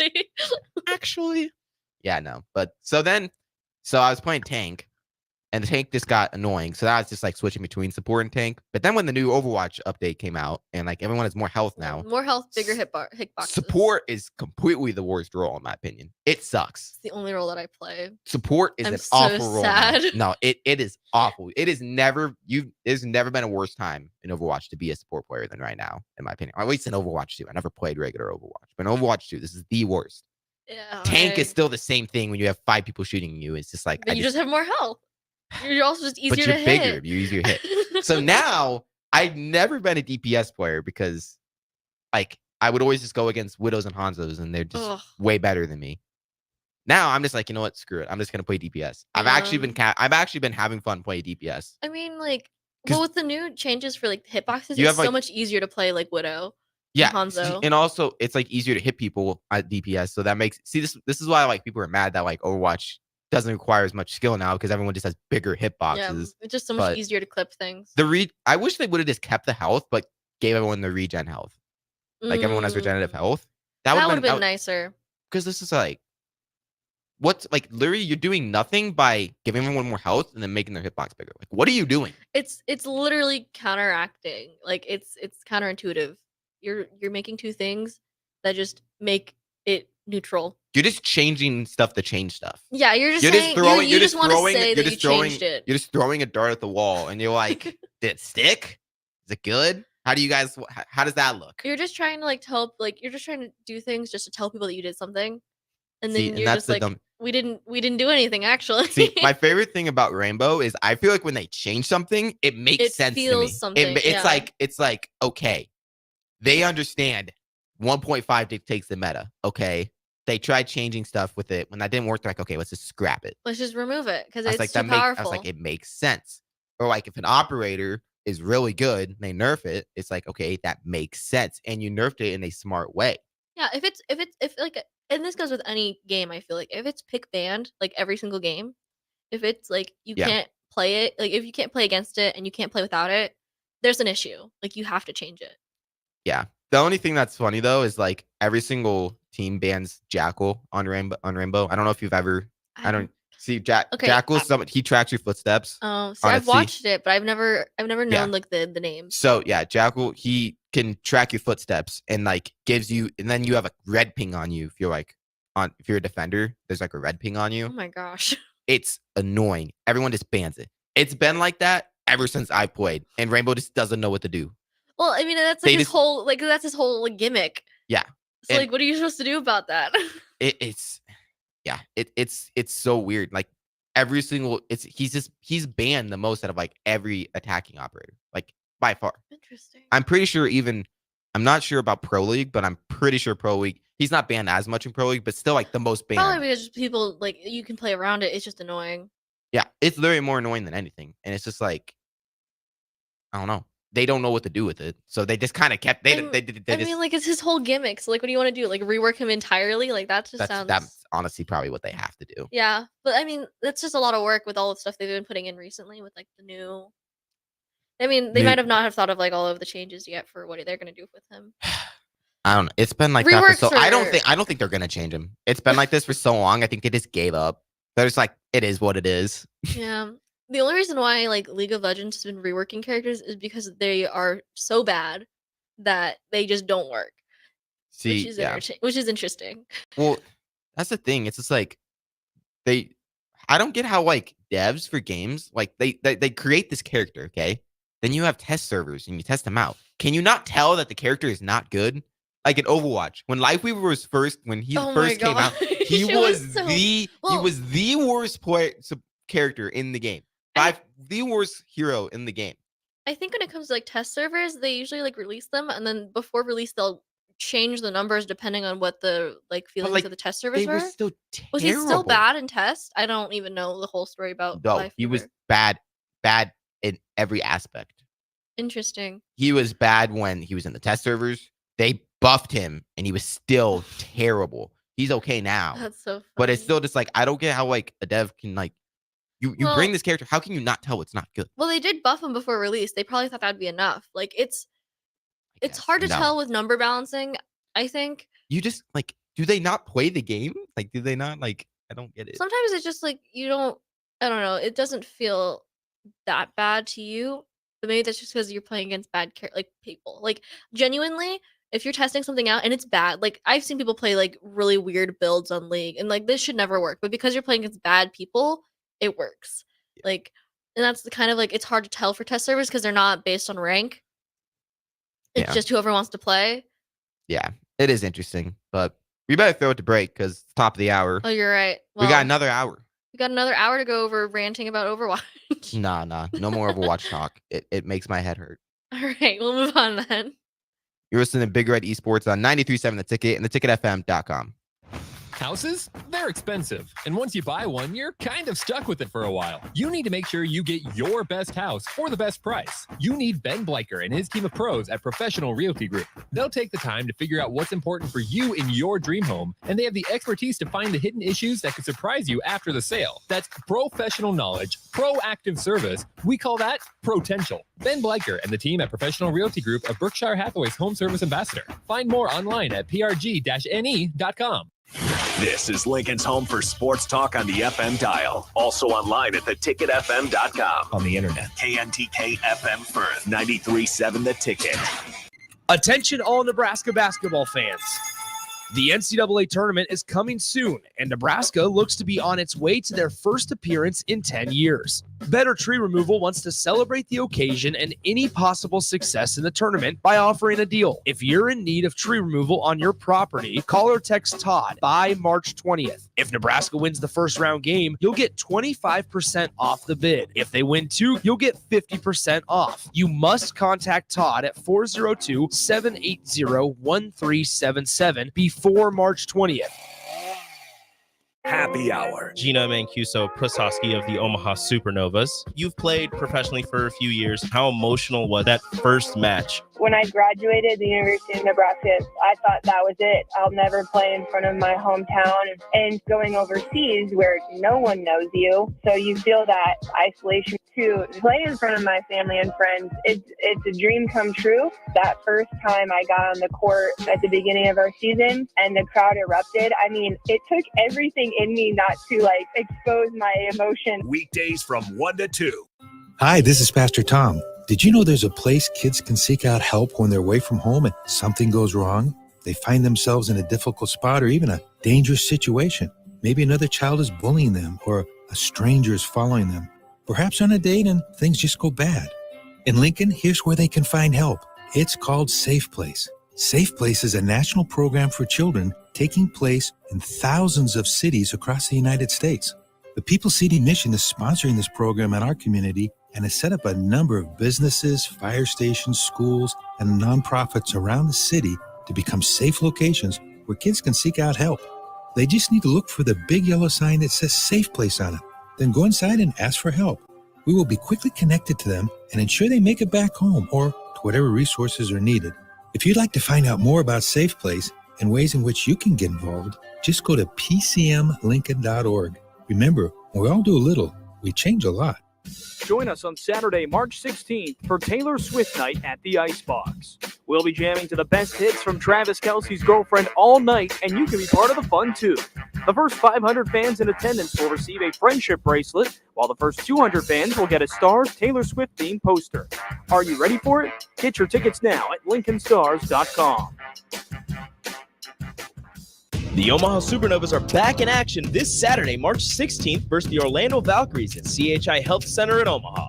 The Mullen Motors pregame show with Derek Pearson and Renee Saunders starts at 5 p.m. with first serve at 6. Make sure to tune in to the next Ag Appraisal and Realty postgame show right after the match ends. Catch all the action on your flagship station, 93.7 The Ticket, and statewide on the Supernovas Radio Network.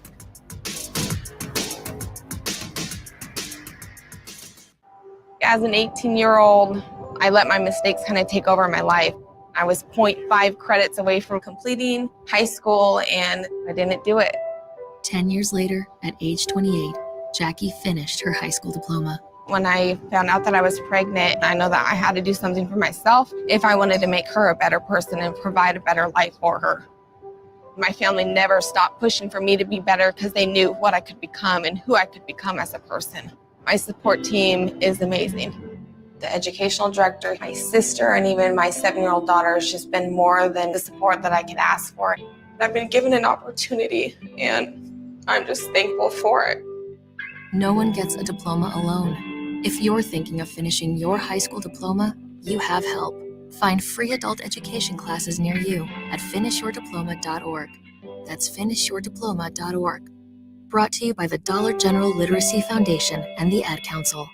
Early break with Sip and Jake. Tominaga was hot for the Huskers. He had 30 points in the ball game. They are a lock for the tournament. They are in. They are a lock. Write it down. Nothing could take away Nebraska. Where do you have basketball. them at? Well, I'm curious if Billetology and Jake are on the same page. I'd say 8 to 9 seed right now. I don't think it's a 10. I say an 8. Okay. I say an 8 seed right now. 8 to 9 That's seed. right. I see him as an 8. Early break with Sip and Jake from 6 to 8 every weekday morning on 93.7 The Ticket.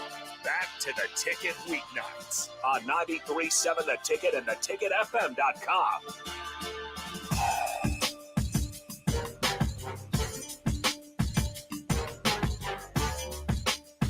All right, welcome back from the break. We did continue to rant. It wasn't about Overwatch this time, though. Yeah.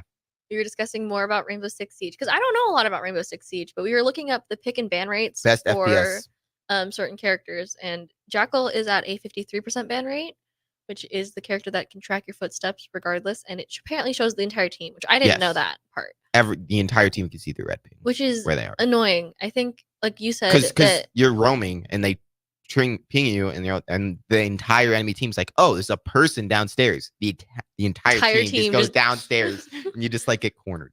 It's annoying. Yeah. So Ben brought up how like if they made it so that only Jackal could see it and it was like a communication thing, like you had to tell your team about it, I think it would be less annoying and a little bit more balanced.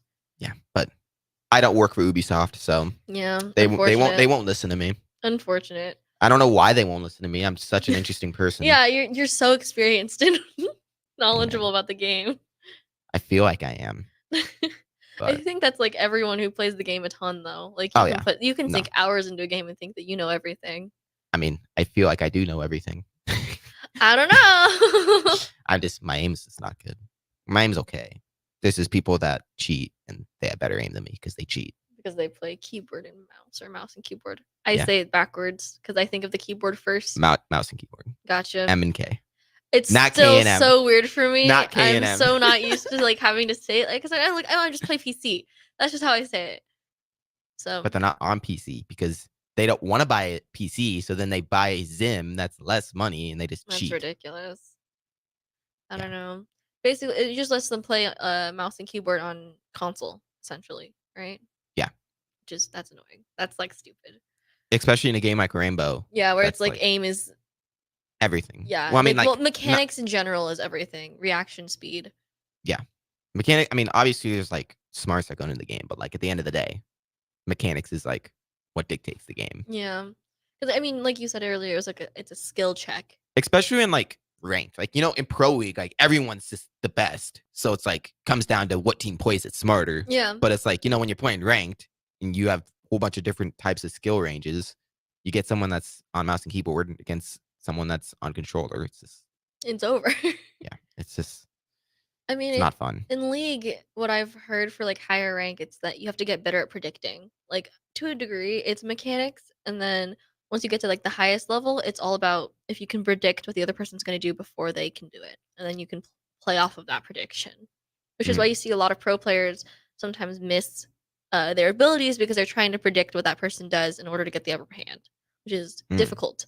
Yeah. But having enough game sense to do that is insane. Like if you'll see people predict like flashes, which are like a blink, so like you blink from one location to another and it's like a teleport, almost like a short teleport. People can predict those, and those are like split second abilities. Like you have to really like pay attention to, like you have to target your ability before they flash, which is crazy. So people pulling that stuff like that off is really like impressive. But it's just like having the game sense to, and like the not common sense, but like the what's the word, instinct, I guess, to like guess where they're gonna be next. Okay. Yeah, that makes sense. I really I really wish I had a PC because I want to get into PC gaming, but I just I just don't want to spend the money on it. It's expensive. It's really expensive. I recently got a PC, but that's only because my partner upgraded his PC, and so I just got whatever leftover was. And I also know it's gonna be expensive and it's gonna be a big learning curve, and I'm just not wanting to. The take learning them. curve is very different. I feel like controller, it's not that big of a learning curve. It's not the worst. Not as much as PC because it's just I don't know. PC is just especially since I've been if I've never played a game before, I feel like it wouldn't be that hard, but it's just I'm used to controller. Yep. And it's just the fact if you never played a game before, you don't know anything There's else. no baseline. Yeah, there's no baseline. So then I've been playing controller. I know if I play PC, I'll be bad. And I was like, man, I'm just so bad. You don't want to feel bad at a game. Yeah, It doesn't feel good. Yeah, I don't like being bad at a game. If it's a new game, it's whatever. But it's if I'm playing, so if I'm gonna play Rainbow on PC, I just know I'm gonna be bad. I'm just and it's gonna feel bad. It's gonna kill your soul a little bit. Yeah, because it's I can't. I was I just can't. I can't. I mean, I've been talking to one of these players who we're looking at to recruit, and he transitioned to PC maybe a year ago, and he was it was difficult. He had to relearn how to aim. He had to relearn how movement, everything, because it's completely different when you switch over. Yeah, and so it's a lot to learn. Yeah, it's interesting. I've always found just the change between PC, what people think is better, PC or controller, and even people that play on controller, PS4, Xbox, everything like that. It's all the consoles. Yeah, it's all. I just think it's interesting. Yeah, I mean, I don't know. I talked to a lot of people. We actually have a Rainbow Six Siege player who only plays on console, and we were well, we only play on PC to compete. And we we're if we can teach you how to play on mouse and keyboard, then you can compete. And we have to kind of train you up to that point though. And that's the difficult part. I'm very lucky that I started on PC for video games. My first game ever was Stardew Valley on my computer. If you're on controller, there's just not much pro stuff. No, there isn't. So it's just easier to transition to PC if you want to go. See, that's the only competitive. Yeah, I feel that's the only reason. If I was wanting to play professional, that's the only reason I'd want to do PC. It's just I'm just playing for fun. So it's if you're just playing for fun, console is probably what you want because it's cheaper and it's just I don't know. It's easier to pick up. It's a lot more casual feeling. I feel and Rainbow's never casual feeling. Well, but it's yeah, compared but as to and the investment that you have to put in for PC, it's a little it's a little bit more intense. I feel yeah, I would definitely say that. But I just I've always been intrigued by Valorant. I've always wanted to play Valorant, but Valorant is fun. I don't think I haven't played it recently. I feel a lot of the community has gone quiet, or they're a lot less they're a lot less prominent for some reason. I don't know. See, yeah, I like picking up games when they're dying.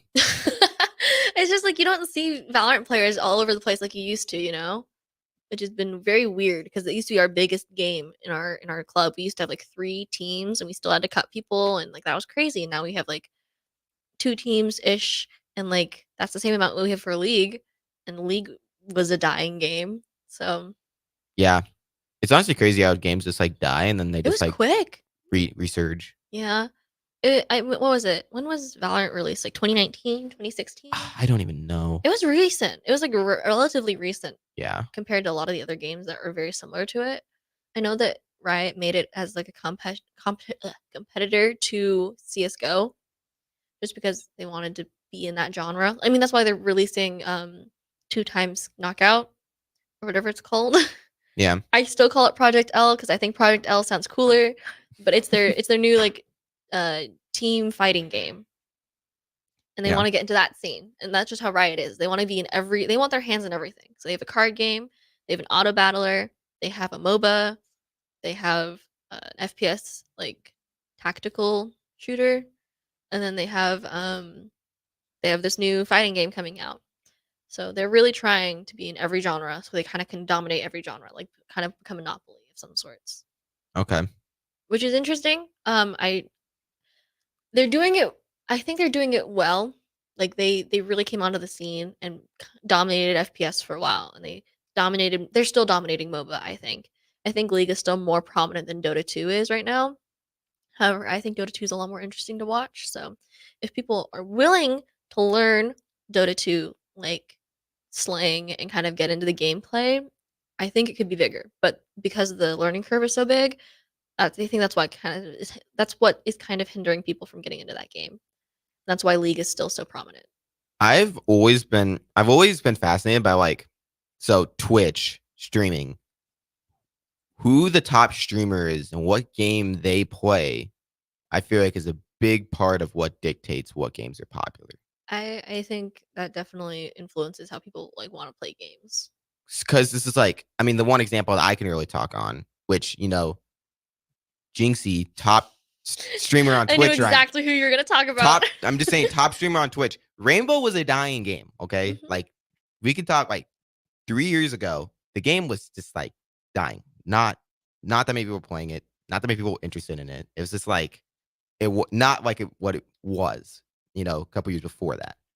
Then all of a sudden, there's this bald guy on Twitch that's streaming and yelling about Rainbow Six Siege. Now all of a sudden, it's one of the most popular games back on console. And a big reason why I think it's just console is because Jinxie's on console.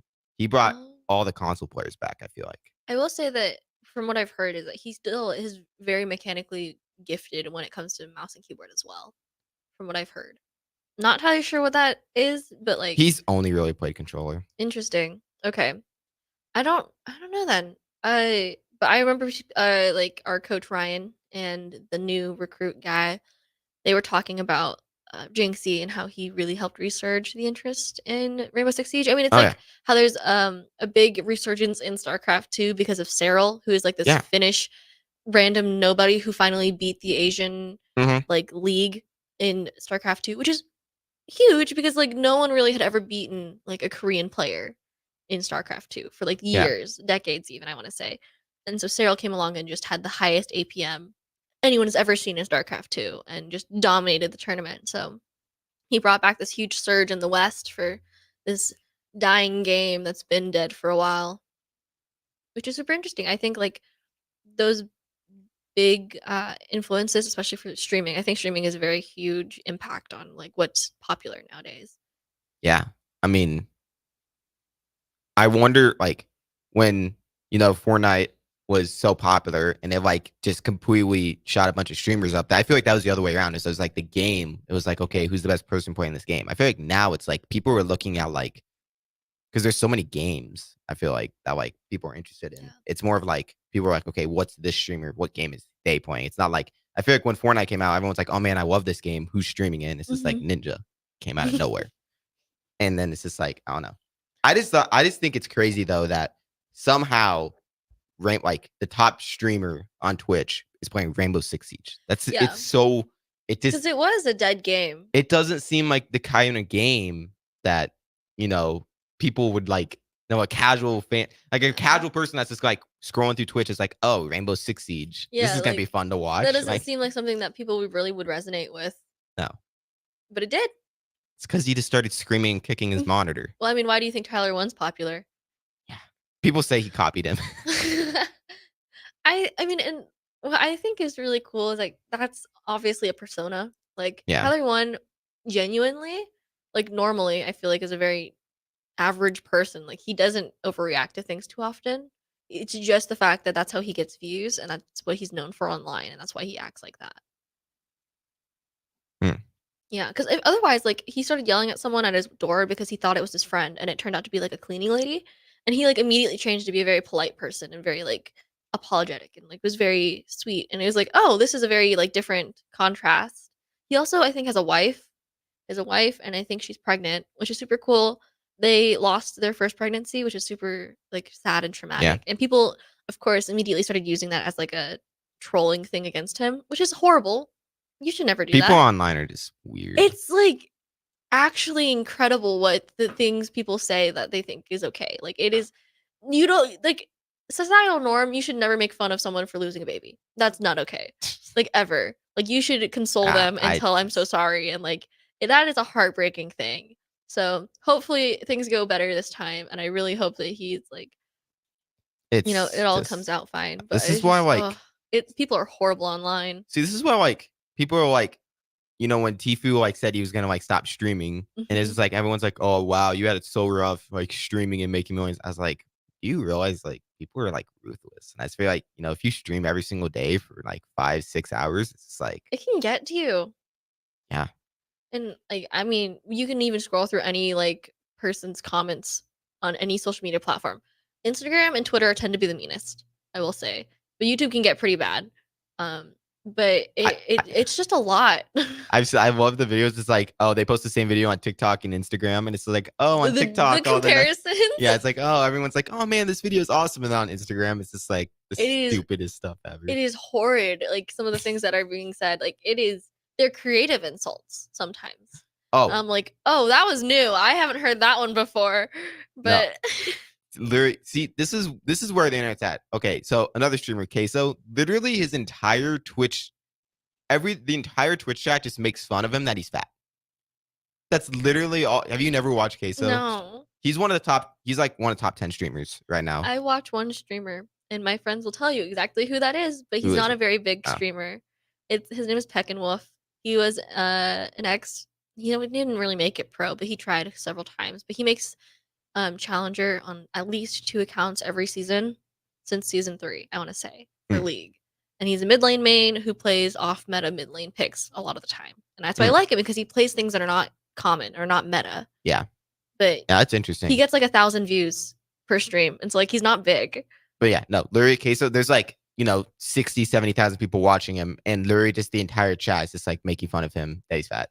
And like, that's literally why he's popular. That's crazy. I mean, obviously he's like funny, but literally like I the mean, chat is all just in like, stride. That's like, I don't know. The internet can be really ruthless, and I think it's because you're behind a screen. but it's the funny thing is like everything about that one is lighthearted. I think it's funny just like going like, wow, people are like really creative with their insults. Yeah, okay, here's my rule. I'm like, I've heard a lot of insults, mainly one because I'm a girl, but also because of I'm a minority. So like people, obviously I'm going to grow up with some sort of like pushback in some areas. Mhm. My rule is, obviously it's never okay to make fun of someone. But if you're going to, if you are going to be an awful person, at least be creative. You know, like at least make it something I haven't heard before. You know, like that is my rule. So like, Oh man. I don't know. And that's what I get my friends on. I'm like, okay, if you're gonna like try to poke fun at me, at least make it funny. Like at least make it something new. Yeah. I don't know. It's just people are just so like, I'm just reading like some of the comments on the Twitch channel. It's like, man, people are just really Yeah. I'm like, you could be just mean about like, you know, calling him fat and stuff. But like also, what if you actually tried to apply your brain a little bit? But no, I mean like it's literally all for fun. Like Yeah. like If that's kind of like working for him and he takes he- it all like, in stride. he's making a bunch of money by Exactly. people calling him fat. Yeah. He doesn't care. I was like, if he's taking it all in stride and it doesn't bother him, that's whatever. Like, if you're making money, go for it. Like, I don't, you know, it doesn't matter. Yeah, he won best variety streamer. Oh, Yeah. okay. That's good to know. That's But very no, sweet. and then it's like it's like all the comments are like everyone like was Queso, but they just like but you know they just they like to mess with them a little. yeah, literally just to mess with him. They just think of new insults every day and how to call him fat. I mean, there's an analyst that streams for League of Legends. His name is Cadril. He's a little bit wacky. Like he's not. You can see his descent into madness through his YouTube channel. When you go to his first video compared to his most recent one, he's like kind of losing it. But his whole chat just like spams the XDD emote. You like the little rat like smiling Mhm. thing. I don't know what it is actually. To the point where he actually found like a VTuber model of the rat, and he just decided to make that his like his face cam for like a day. Which I don't know. But like you go into his chat and that's the only thing they're spamming. Yeah. Twitch chats are weird sometimes. Yeah. Sometimes they some really out of pocket stuff. Like it is I don't know how that gets past some mods. Like that is not okay. Or like it's some really like suspicious stuff. Like that's borderline on like Yeah. not safe for work. It is what it is, I guess. Yeah. Today's culture is very interesting to like look at. This generation's screwed. A little bit. I think historians are gonna have a fun one with this. Yeah. Gonna have a fun time with this. Imagine 200 years from now that people are like analyzing Twitch chats. Oh no. With that, we better throw it to break. Yep. You listen to Big Red Esports on 93.7 The Ticket and theticketfm.com. The Omaha Supernovas are back in action this Saturday, March 16th versus the Orlando Valkyries at CHI Health Center in Omaha. The Mullen Motors pregame show with Derek Pearson and Renee Saunders starts at 5 p.m. with first serve at 6. Make sure to tune in to the next Ag Appraisal and Realty postgame show right after the match ends. Catch all the action on your flagship station, 93.7 The Ticket, and statewide on the Supernovas Radio Network.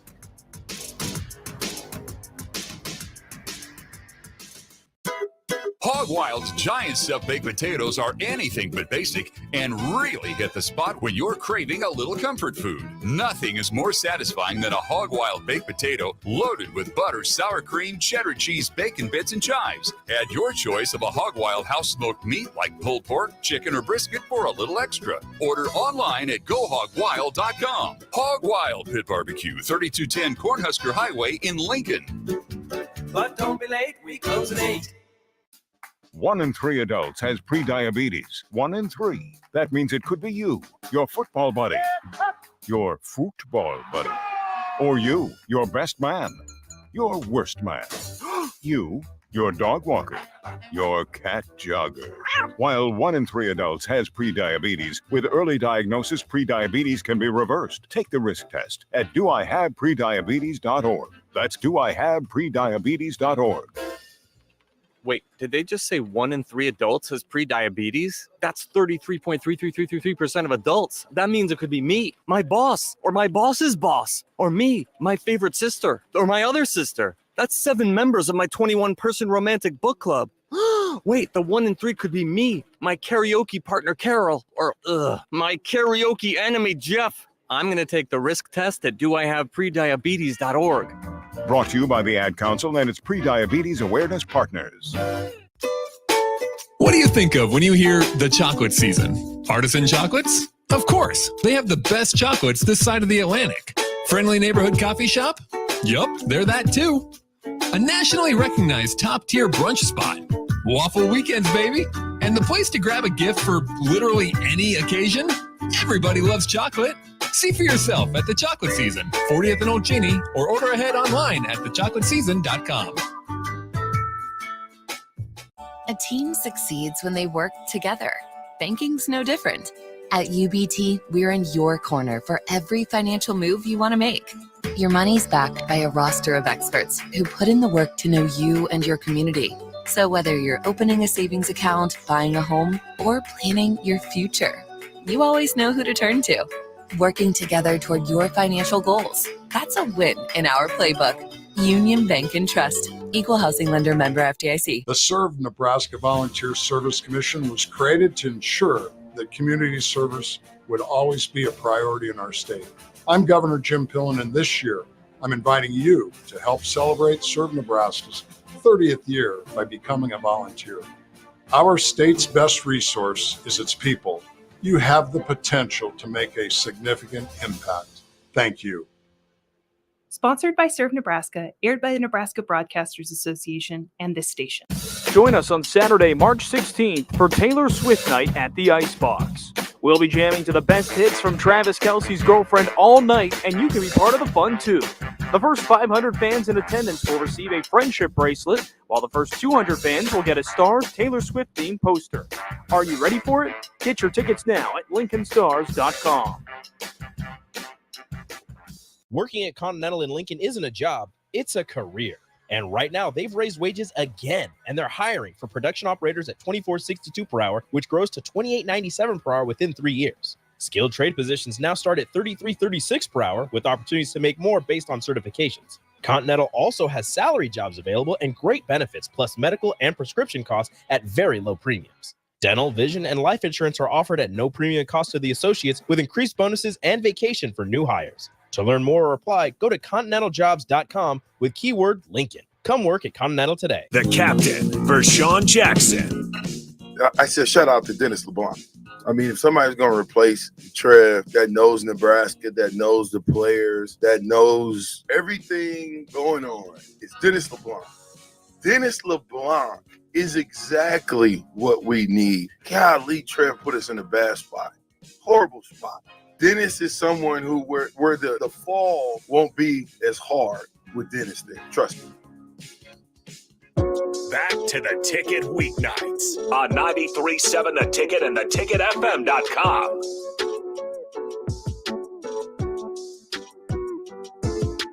All right, we're back.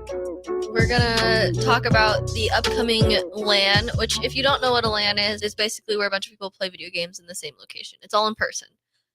Usually we play video games remotely, where we're all at home on our computers. Yeah. But we get to travel for this one. We're super excited. We're going to Columbus, Ohio to be part of the Big Esports Conference, which is basically a bunch of Big 10 schools competing together in esports. We're taking our Super Smash Bros. Team because they performed really well. We have some of the best Smash players in Nebraska, which is super exciting. Shout out to Smoothie, which is Tate, and Mixwell, which is Maxwell. They're super awesome. They've been really cool. Maxwell's taking a break from Super Smash Bros. Currently to stream Pokemon, which I've never played a Pokemon game outside of Game Boy. And when I did try to play Game Boy, I was like 6, so I didn't understand what was going on. Yeah. But it's been really cool. And then we're super excited. Amon's going, or Coach Green is going, and Coach Green. Yeah, I'm sorry. I'm really used to calling him Amon, but his official title is Coach Green. And then Coach Tan, a couple of our production crew, I'm going, and then our Super Smash Bros. Team. We're super excited. All of our travel is covered because of the Glow Big Red charity event where we got $7,000, which is super helpful. We were so excited and so thankful for what our community did for us. And it's really exciting to see people willing to like help fund our trips, which is, I mean, amazing. I'm still like in shock over it. Like the fact that we have supporters out there who are willing to give us that much money is insane to me. And I don't know, I'm very excited. Traveling for esports sounds really weird because it's like online. Yeah. But it is fun to go to LANs and see people in person and go and like talk to the other teams and get to know other colleges. So it'll be an exciting experience. That's happening April 12th to 13th. It makes it like when you watch like esports, it makes it seem so much like when you're watching the esports live, you know, it's everyone's there in the actual place. It just makes it seem more intense. It does. It makes it feel very like energetic and like you're so much more hyped about the event. Yeah. I don't know. I get the same energy out of it as if I was going to like a sports event. Really, I'm really into the game and I really want to be there and like seeing the players on stage. It's just it's another feeling entirely. And I hope that I can go to another like an esports event someday, like where I get to go to the international, which is Dota's Worlds event, or if I could go to League Worlds, that'd be super cool. But it's expensive, and I don't have money. I'm a broke college student, so travel is expensive. Tickets are expensive. In line, Z. Get in line. I can't pay for those events, which is so sad. But someday, hopefully, I can go, which would be super nice. Is there like an in-person esports event you'd like to go to someday? I don't know. I don't know if I feel like if I was wanting to go an esports thing, I don't know. I have a lot of fun watching them just from home. From streams. So I don't know. I don't know if I'd want to spend a bunch of money just because like I feel like I get the energy from just watching it on stream. Yeah, that's fair.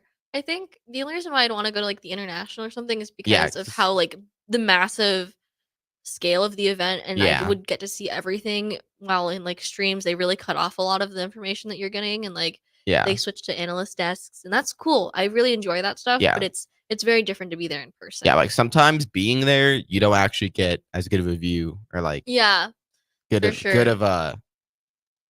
don't get the same like you're not seeing the same stuff as the broadcast. No, I know what you mean. You have a better view on the broadcast sometimes than you do on like in person. No, I get that. I'm trying to like, gosh, what else? I was thinking of another event on why, like, gosh darn it, I lost it. It's gone. Yeah, the multiverse. It was there, and now it was out my other part of my head. So I have no idea what I was gonna think about. I mean, watch parties. I do like doing like esports like event watch parties. Yeah, because you just throw it on your big old. It's like watching a football game. Yeah, and you put it on your TV, and you have a bunch of snacks, and you just hang out with your friends. Yeah. And it's really exciting. Like we watched the Worlds from 2 years ago, I want to say, for League of Legends, and it was two rival teams.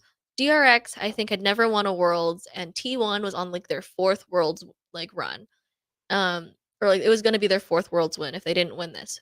Faker, if you don't know who Faker is, very famous esports player for League of Legends. He's like idolized in Korea. And then it was Faker versus Deft. Deft and Faker went to the same exact high school, were the same exact age, and dropped out around the same time to both debut for esports teams. Faker won his rookie year for Worlds. Deft did not. And that is what kind of like wrote their trajectory of their careers, was that Faker became this really big name and like household name in Korea, very famous because of how he played, and like he won Worlds his first rookie year, while Deft kind of just fell out of relevancy for a while. So that was the huge story for that Worlds, was that these two high school like what are the high school peers end up facing each other in the World's finals years later, and it went to a best of 5. So it's usually if someone clean sweeps 3-0, it's over. That's not very entertaining. It went back and forth, and there were plenty of insane plays that if you don't understand League, it'd be really hard to like understand why it was so impressive. But basically they stole objectives, which is incredibly hard to do off like just regularly, and they didn't even do it with like the easiest way to do it, because your jungler has an ability where he can just take an objective and it has like an execute on it.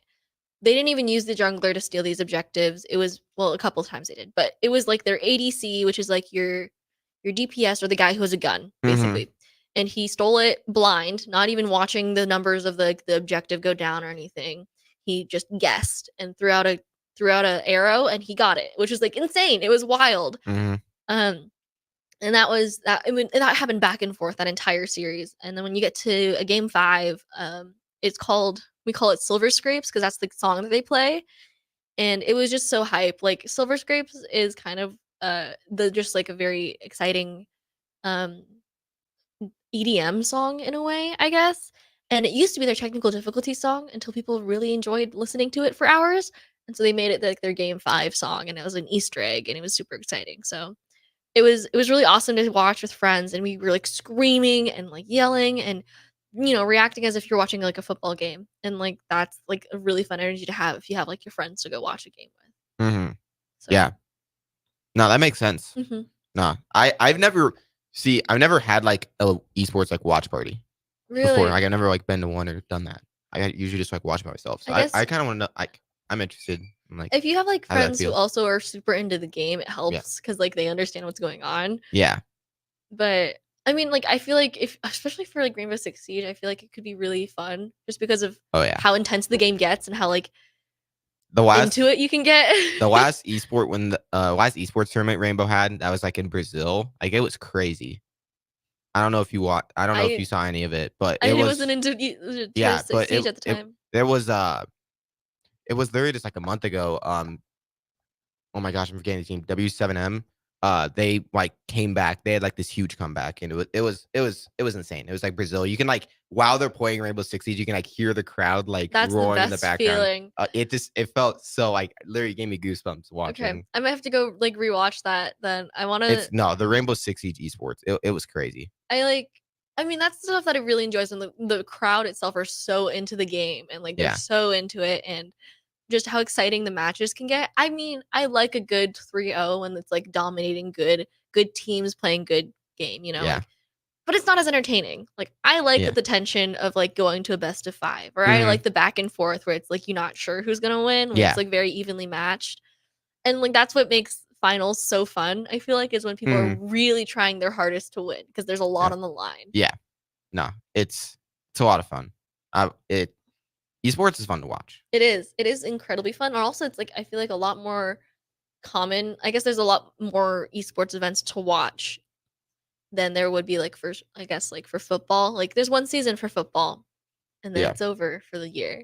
And like esports is all year round. And I'm always excited about it because there's another event coming up all Yeah. the time. Like the spring regionals I want to say are going on right now for League. And then it's MSI, which is the Midsummer Internationals, which is like the first international like the first international event of the year, and then it goes into Worlds. But like there's always something going on, which makes me always excited about the game, where like this is kind of what is the word? Heretical to say in Nebraska, but football only interests me for the season of football. Yeah. It's not my life, unfortunately. I'm not a true-blooded Husker. I can't. okay. I'm sorry. I'm not from here. It's not in my blood just yet. But And so I love football, but like when it's exciting and when I'm really into it and when it's happening, like in the moment. And Mhm. like football season is so fun to be part of. But when it's over, I'm just kind of like, what do I do now? Like You wait. I wait and You cope. wait until the I next cope. season. You have the off season. That's That's fair. fun to like see where everyone goes. That's true. It is interesting to watch all of the action and going on and like predictions and stuff. Mhm. But I don't know. It's not the same as watching a fresh new tournament every season. Yeah. Because esports is something that's just like all the time. There's no season for it, I guess, which is really nice. Yeah. It's great. But we better throw it to break one last Yep. time. One last segment to go. One more. Then we're out of here. 2 hours almost up. You're listening to Big Red Esports on 93.7 The Ticket and theticketfm.com. School tells you all about the 4 seasons: spring, summer, and so on. And then there's a way we really tell what time of year it is. Sports seasons: football season, baseball season, or even off season. Well, what's the chocolate season? Well, it's now, of course. And now, and always. Whether you're looking for a caffeinated pick-me-up on the way to work, a little snack on the way home, or you need the perfect gift that's sure to be appreciated, it's time for the chocolate season, y'all. 40th and Old Cheney, or order ahead at thechocolateseason.com. See you there. How was your drive to school? Let me tell you, I had to get my iced coffee first. I just can't seem to put it down. My favorite rapper just announced a tour. My phone was buzzing like crazy. I'm so excited. I had to text all my friends right then to talk about it. Then someone started calling me and... Let's try that again. I turned my phone off right away. I never drive distracted. Visit StopTextStopWrecks.org. A message brought to you by the National Highway Traffic Safety Administration, Project Yellow Light, and the Ad Council. Supernovas are back in action this Saturday, March 16th versus the Orlando Valkyries at CHI Health Center in Omaha. The Mullen Motors pregame show with Derek Pearson and Renee Saunders starts at 5 p.m. with first serve at 6. Make sure to tune in to the next Ag Appraisal and Realty postgame show right after the match ends. Catch all the action on your flagship station, 93.7 The Ticket, and statewide on the Supernovas Radio Network. Hi, it's Charlie Stone back with the latest update from Andy Goodyear of Honda of Lincoln. Andy, your new car selection keeps getting better and better every month. Can you tell our listeners all about it? You know, it sure is, Charlie. It's great that our customers can come in, pick out a new Honda, and drive away with it that day. How many new Hondas do you have in stock? Well, right now we have just about 100 in stock. Hey, I hear you've won some very important awards in your service department. Tell us about them. Well, the first one is we won the award for the first fixed award. So the cars are actually fixed on the very first time they're brought in. Second award is our Customer Service Experience Award. And then our third award is our Honda Express Service Elite. And we rank the best in quality and customer satisfaction. Maybe it's time you come experience the Honda of Lincoln way of doing business. 27th and Yankee Hill Road or online at hondaoflincoln.com. I'm Chris Jakovic. I served in the United States Air Force and I deployed 3 times. So in 2017, I was serving as an Air Force First Sergeant. Our motto in that role is my job is people, everyone is my business. But unfortunately in that year, I would lose my own brother, Lance Corporal Adam Jakovic, to suicide. The majority of veteran suicides are from guns. I store my weapons securely, not only for myself, but for my family. Store all your guns securely. Help stop suicide. My service never stops. Brought to you by End Family Fire and the Ad Council. Hog Wild's giant sub baked potatoes are anything but basic and really hit the spot when you're craving a little comfort food. Nothing is more satisfying than a Hog Wild baked potato loaded with butter, sour cream, cheddar cheese, bacon bits, and chives. Add your choice of a Hog Wild house smoked meat like pulled pork, chicken, or brisket for a little extra. Order online at GoHogWild.com. Hog Wild Pit Barbecue, 3210 Cornhusker Highway in Lincoln. But don't be late, we close at 8. Victor deployed for the first time to Afghanistan in 2003. At 4 a.m, my phone rang. They said, "I regret to inform you that your husband was wounded in action." Victor sustained a moderate traumatic brain injury. I was doing school full-time, and I was also then caring for Victor. One of the most important elements of caregiving is taking care of yourself. I just didn't want to forget that I also had goals and that I also had a life. What I did is I challenged Victor to meet me halfway. There are almost 6 million military and veteran caregivers across the nation. We have our own journey, and we can fulfill that journey at the same time that we are helping our loved one. Visit aarp.org/caregiving for a free military veterans guide to navigate your caregiving journey and better care for your loved one and yourself.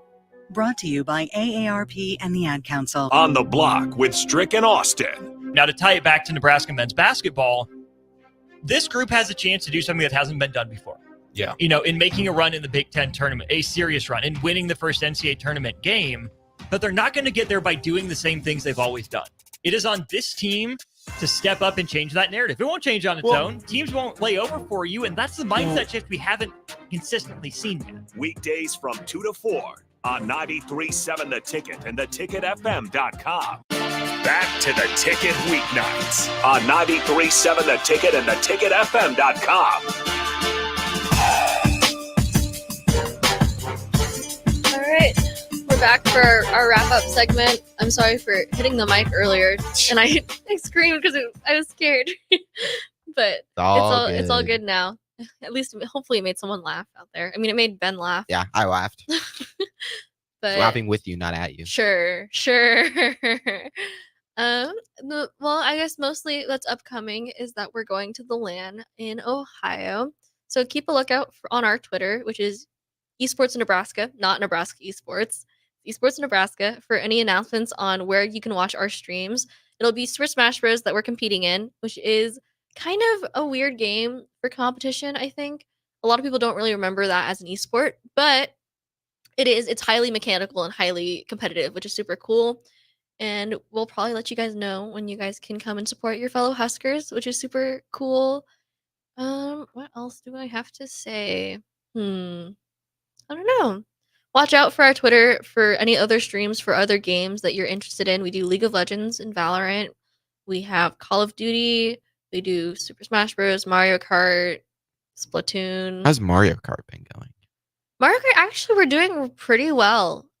We threw together a last-minute team, and we've been kind of training them up. But we have one player who just is always playing all the time, and he is nearly doubling everyone else's scoreline, which helps a lot. But he kind of helps train everyone else, which is super exciting. So we're getting there. How does competitive Mario Kart even work? You know how when you place, you get a point score? We kind of just add up all the points and see whoever gets the most points out of the two teams. Out of, I think it's a couple of maps, or like 3 maps or something like that. Okay. Yeah, it's very interesting. Also, there's like a ton of strategy that goes into Mario Kart. So like you can bag where you purposefully do bad, and it gives you better items so that you can get an advantage through that. And that only works on certain racetracks. For some reason, it's really interesting. There's also like how you build your cart is a huge meta right now. And just like there's like shortcuts you can take with mushrooms, which is super cool. Mm-hmm. And there's shortcuts in general where you can just there's like secret little shortcuts in the races. In the map, in the maps, which is super interesting. But just knowing the track really well and kind of following your lines where you can like follow the fastest curves is kind of the biggest thing for Mario Kart. So Okay. Yeah, I was kind of wondering. I was like, when I heard Mario Kart, it's like, how it does that sounds even really work? weird, right? Like I never even realized it was like a competitive thing, but it is, and like it's all based on that point system that you get whenever you place. So Yeah, and that's it's on Switch, interesting. I'm assuming. Yes, we're all on Switch. It's Super Mario, or it's like Mario Kart 8. See, I stopped at the Wii.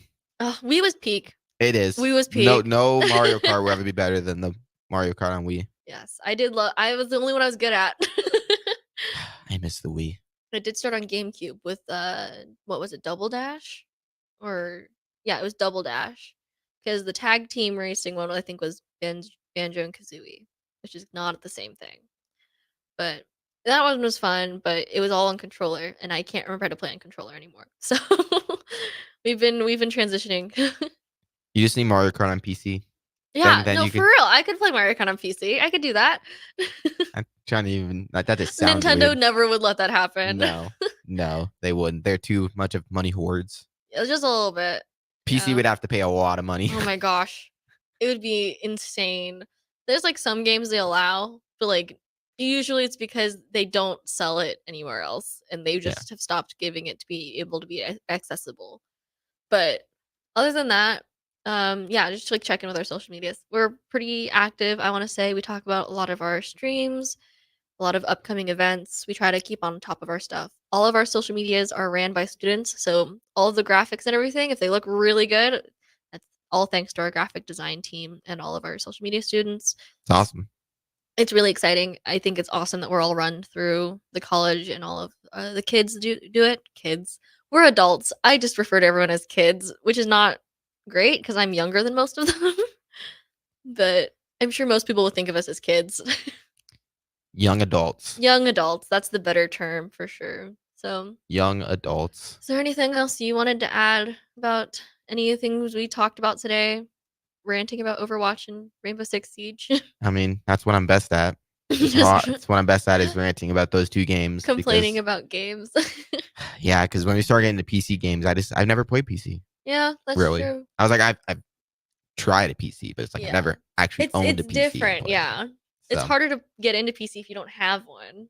Yeah, it is difficult to play PC if you don't have a Yeah, PC. I think that really kind of bars the entry a little bit. Like, I don't know, it makes it a little bit difficult That's to like do if you that. it's like if you don't have a car, it's really hard to drive. Yeah, exactly.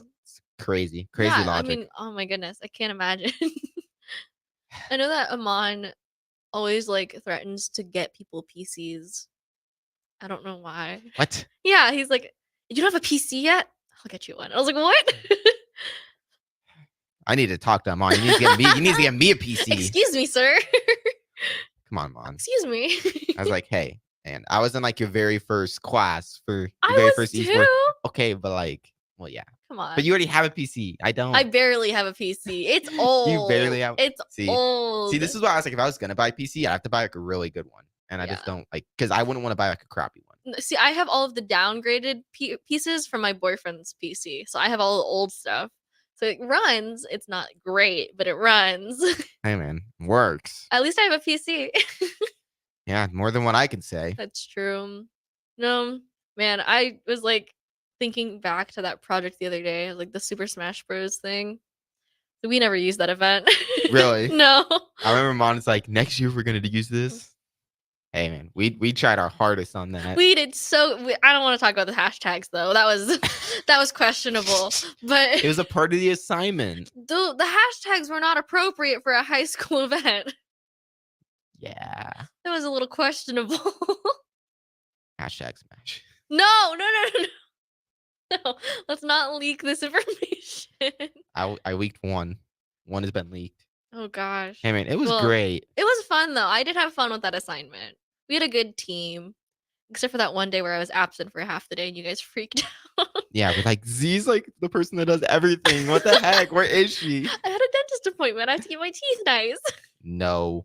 We Not need allowed. I have to go plan a Smash event instead, you. I guess. Yes. You have to help plan a Smash event that was never fake, happened. that never happened. Come on, Z. At least we weren't planning like a pro Smash event. I don't know if I could have done that. Yeah. My People friend- that were doing that. Oh my yeah. gosh, the pro stuff like actually stressed me out. I don't know. We did good with what We did. We picked the simplest one. Hey, we got a good grade. We did. We got a great grade. I don't know. I don't know. With that, you'll be back here next week. Yeah. Next week. Hopefully with more people. Hey, yeah. Try to get maybe it was spring break, so Yeah, everyone's been Just gone. Just me. I don't leave Lincoln very often. hey, that's all right. Lincoln's awesome. It's true. I love it here. So it all All right. works out. Well, make sure to tune in to Big Red Esports next week, same time, I believe. So Should be. So then, see you guys.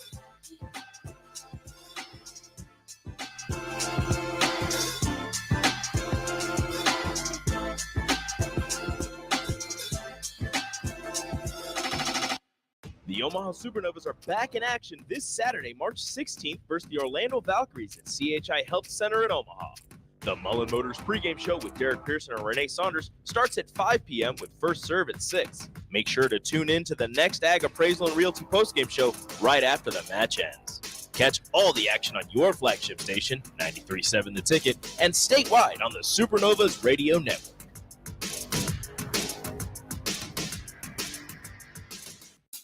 1 in 3 adults has prediabetes. 1 in 3. That means it could be you, your football buddy, your football buddy, or you, your best man, your worst man, you, your dog walker, your cat jogger. While 1 in 3 adults has prediabetes, with early diagnosis, prediabetes can be reversed. Take the risk test at doihaveprediabetes.org. That's doihaveprediabetes.org.